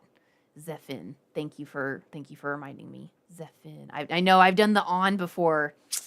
I know. I'm sorry. Thank you for correcting me. Zephin. Zephin666 is Goose on YouTube. For if you all are on YouTube, Zephin is Goose. But yeah, once I progress to the point where I can like sight read everything, then I will have to learn like meaning. And I did get to the point years ago where I was able to sight read the Quran and just could recite it, and was then learning tajweed. But I never have gotten to the point where I can understand, and that's the next level of progression I would like to get to. But I have to claw my way back to sight reading first. So inshallah, one day. One day. Oh, also, speaking of new videos coming up, I just today got my package from Wilson and Son Spoon Company. I treated myself as a little treat for doing all of the hard things of figuring out. Oh, thank you, Goose. Thank you for the rose. That's so sweet of you. May Allah reward you. I treated myself for like figuring out all of the hard stream things and surviving some of the medical stuff and just life being rough, to some like little perfume samples from Wilson and Son Spoon Company, because Sage, my like perfume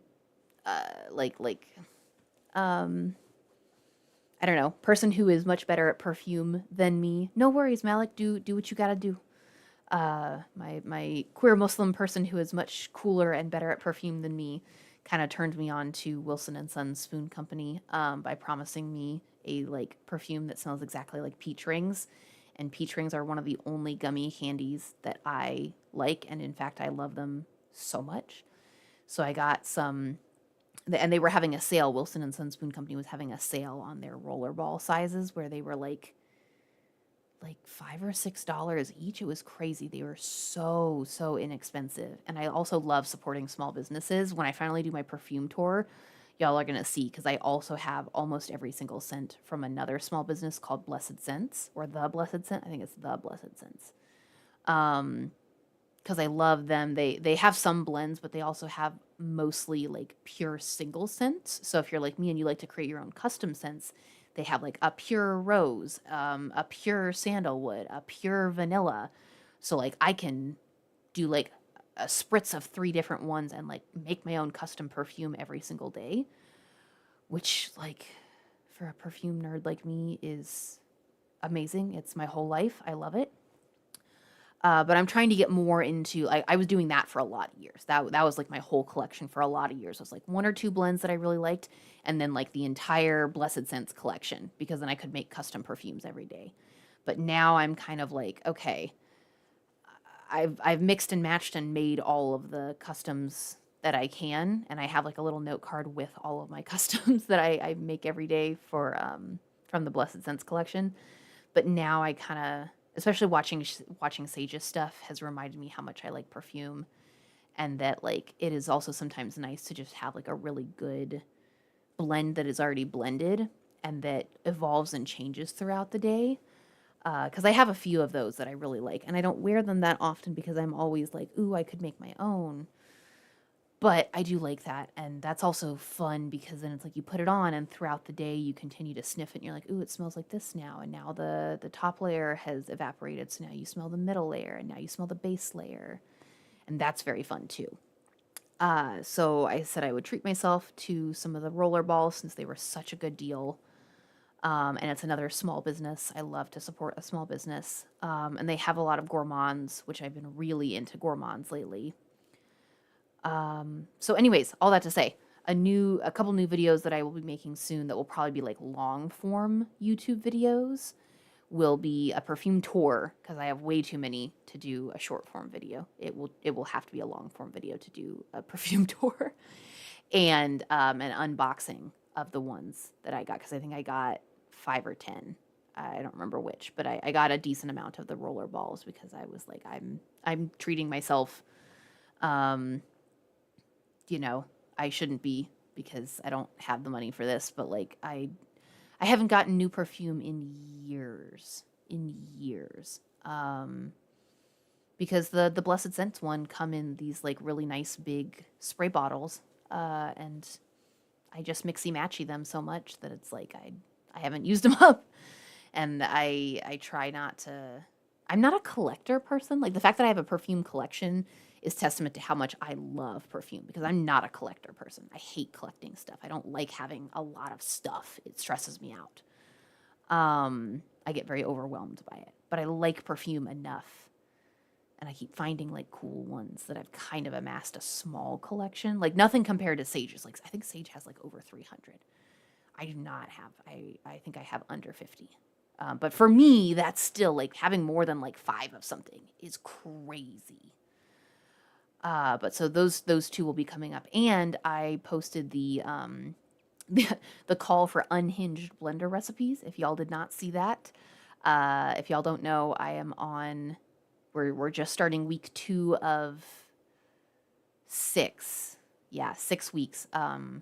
So we're into like day 2 of week 2 of 6 weeks, where I am on a liquid or like very, very soft, like nothing harder than pudding diet. Because I had some oral surgery, I had a bone graft, so I have to like baby it for a long time. And I am already at the point of like I have pudding here. And I have some mashed potatoes that a friend made me. I felt so loved the other day. Y'all. I had a friend over for breakfast, and I forgot to tell her that, like, oh, yeah, oral surgery. Because she was like, oh, I'll bring some stuff, and we can cook together. What do you want? And I was like, oh, bring whatever you want to eat for breakfast. I will be having a smoothie, and I'll cook something with you for you to eat.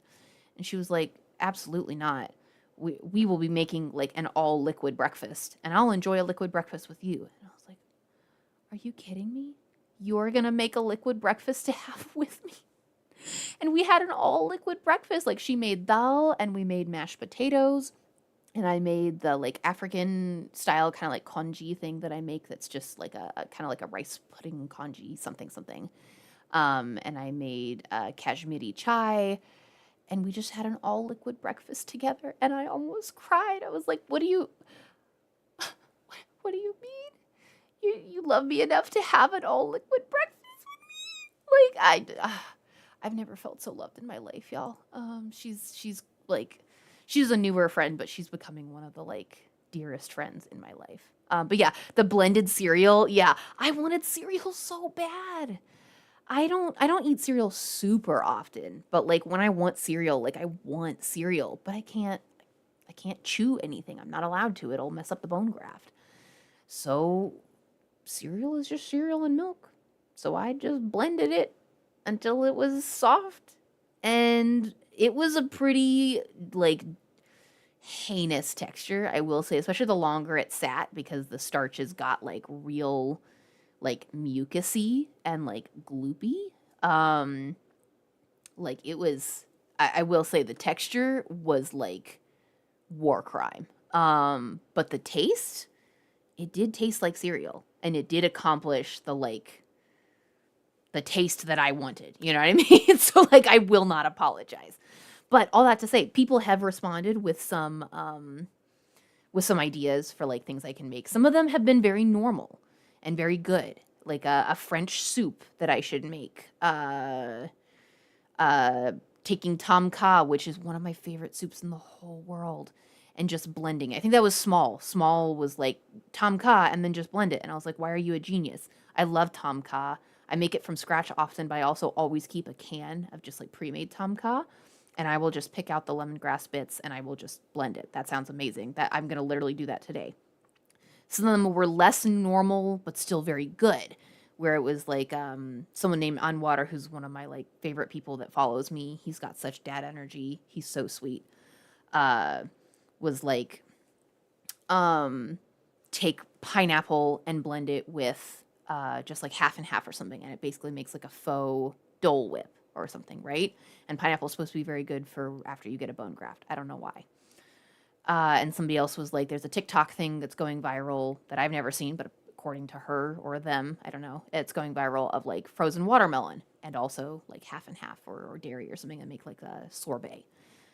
Not as normal, but sounds good, right?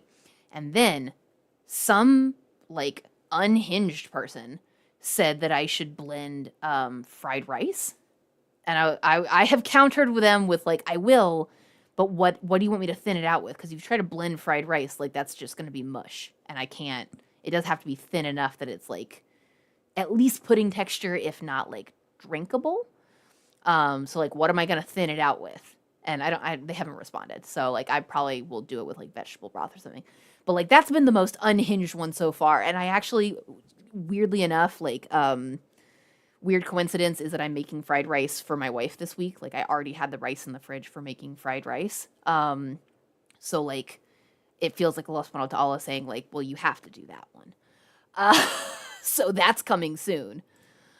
Mashed potatoes for breakfast sounds fantastic. It actually was so good. Garlic mashed potatoes for breakfast with the dal.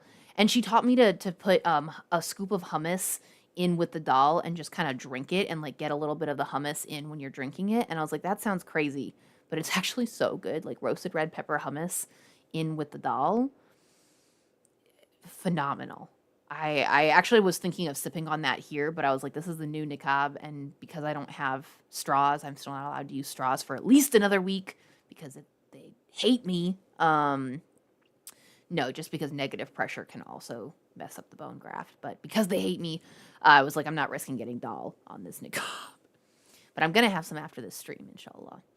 Adas soup. What is adas soup? Pink. Leave me a comment on the thing on TikTok and remind me about adas soup so I can go look it up or something.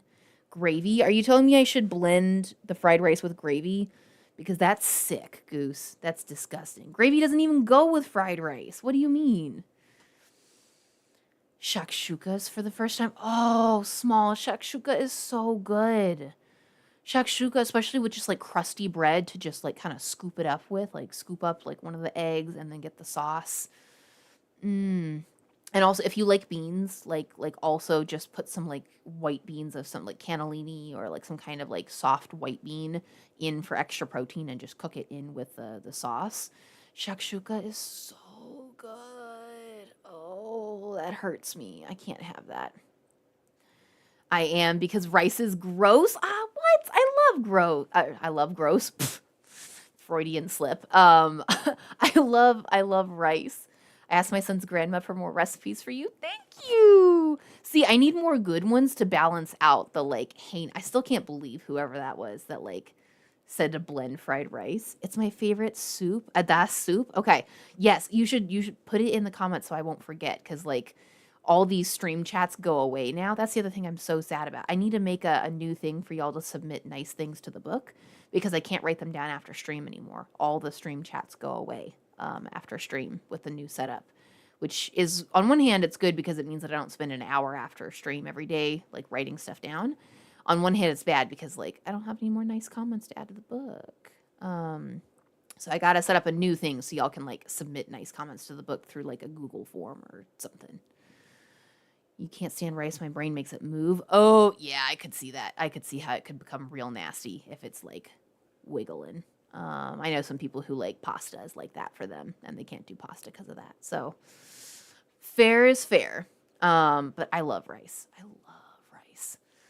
I'm not sure how I feel about blended rice. I'm probably just gonna blend it with like a flavorful vegetable broth, because that makes sense to me as like something to thin it out a little bit. I'm not looking forward to it. I will only be doing like a small amount to try. I'm not anticipating that being like a good one. I am really excited for the pineapple and the watermelon thingies. Those sound good. But yeah, if y'all have any other ideas, I welcome the unhinged ones because like as much as I'm like, oh, I'm not looking forward to I am secretly kind of looking forward to it.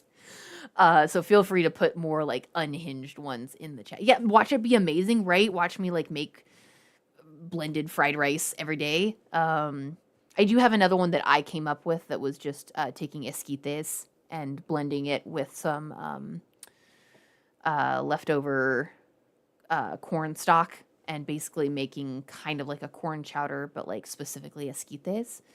I haven't tried it yet. It's just in the fridge because I made it like the first couple of days after I had the surgery, and then I was like, ooh, this does have like it's not 100% smooth. Like it's still drinkable. It is drinkable, but it wasn't 100% smooth. And the first like 2 days, I was like, ooh, it's still puffy enough that I'm like afraid of any chunks getting stuck.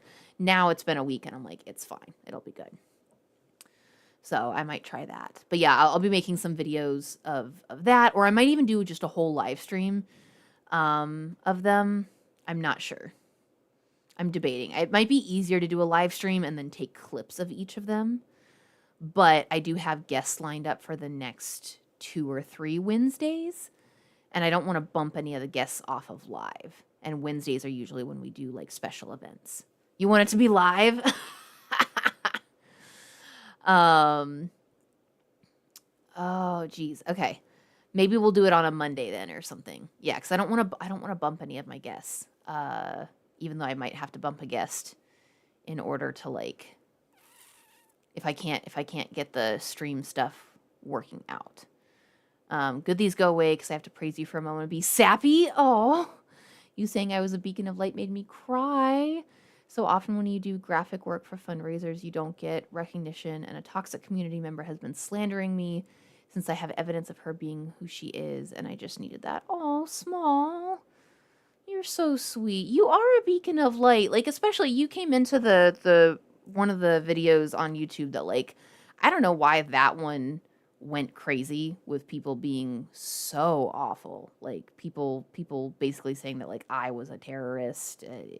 That hurts my feelings more than like people being like, "Oh, you're a bad Muslim" is one thing. Because I'm like I'm confident that I'm not. But for some reason, the people saying that like you're a like double agent or you're like trying to take down Islam from the inside, for some reason that does like hurt my feelings a little bit more because it's like I'm trying to fix Islam from the inside. Like I'm literally doing the opposite. I love Islam so much. I love my fellow Muslims so much.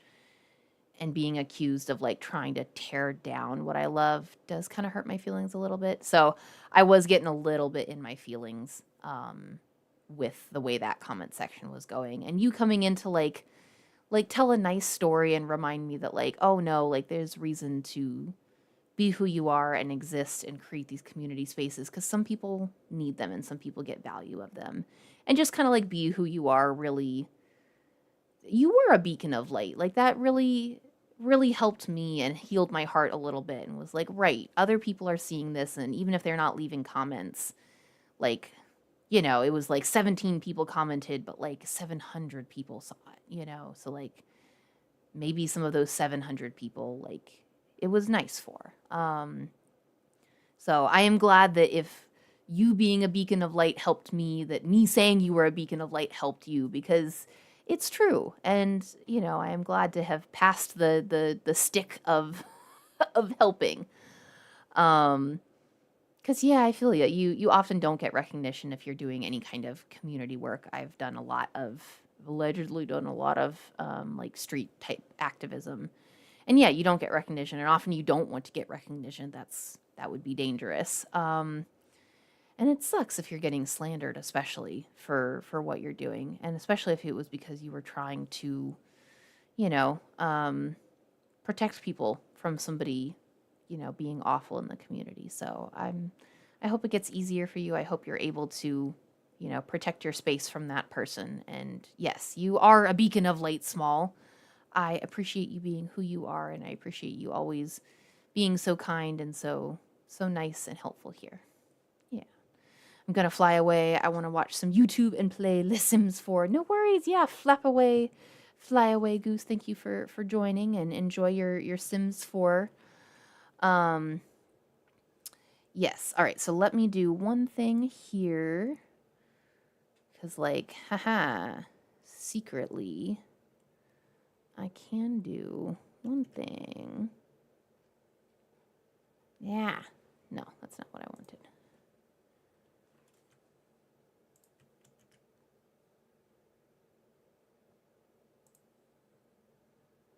It reminds me I want to play Sky today. I know what I'm doing after stream. Nice. Ooh. Okay, I might hop on and just do a candle run. After stream. I have been trying to not cheat on stream, but I do need to like start saving up candles for some of the traveling spirits that are coming up. So I had a person call me the shaitan. Yeah, that happens literally every day to me. Like, not, I'm sorry, that sounded so rude. I do not mean to like minimize your pain because that is awful and nobody should ever call you that, Pink. I'm so sorry. That was so rude of me. Please forgive me. That is awful. Because yes, nobody should ever call you that, and it is a horrible feeling. And I hope that people make that less commonplace because that is something that you hear very frequently, especially on the internet as a gay Muslim. Yeah, I'm sorry. Check out Kitty Cam. I know. Check out Kitty Cam. He is just all snuggle buggled up. All right, so for those who are on Twitch, we are going to go raid somebody. Allah Hafiz, yes. They say worse in Arabic. I bet. All right, let's go see who we can raid on Twitch. If you are on YouTube or TikTok, we will say our goodbyes in just a minute once we decide who to raid. If you are on Twitch, stick around because we're going to go check out a friend. We'll see who is online today to check out. And then let's see.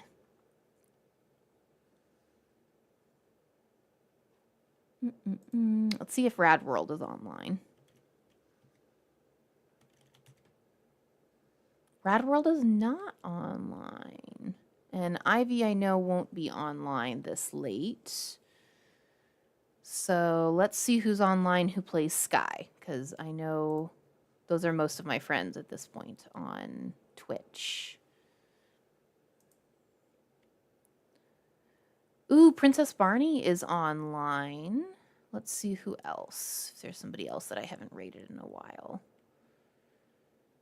But it looks like Princess Barney it is. Okay, so if y'all watch me for my Sky streams at all, Princess Barney is another Sky streamer, and it looks like that's what she's doing right now. So if you want to stick around and watch like a cute, fun video game to kind of, you know, heal a little bit, have a little bit more of a chill space after some heavy discussions, you're welcome to. And if anybody from YouTube or TikTok wants to hop over and do that. Until then, tomorrow we will also be streaming Sky, and it sounds like Wednesday we might have a guest if I'm able to figure it out. Otherwise, maybe we'll do some cursed recipes if I have to bump my guest, unfortunately, if I'm not able to figure out the whole getting guests up and going. Until then, I love you all so much. For the sake of Allah subhanahu wa ta'ala, thank you all so much for joining and for being your lovely selves. I pray that Allah gives you so much ease and barakah in your day and protection. Have a wonderful, wonderful day. Assalamu alaikum wa rahmatullahi wa barakatuh and masalama.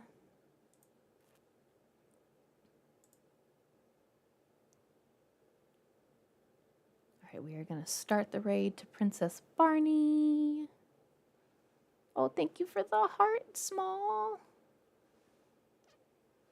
Okay, we are getting ready to raid Princess Barney. Ba ba ba ba ba ba ba ba ba ba ba. Everybody, ba ba ba ba ba ba. Goodness gracious! All right. Oh, and Ray Laser Kitty also just raided. So we're gonna be raiding on a raid on a raid. All right, this will be exciting.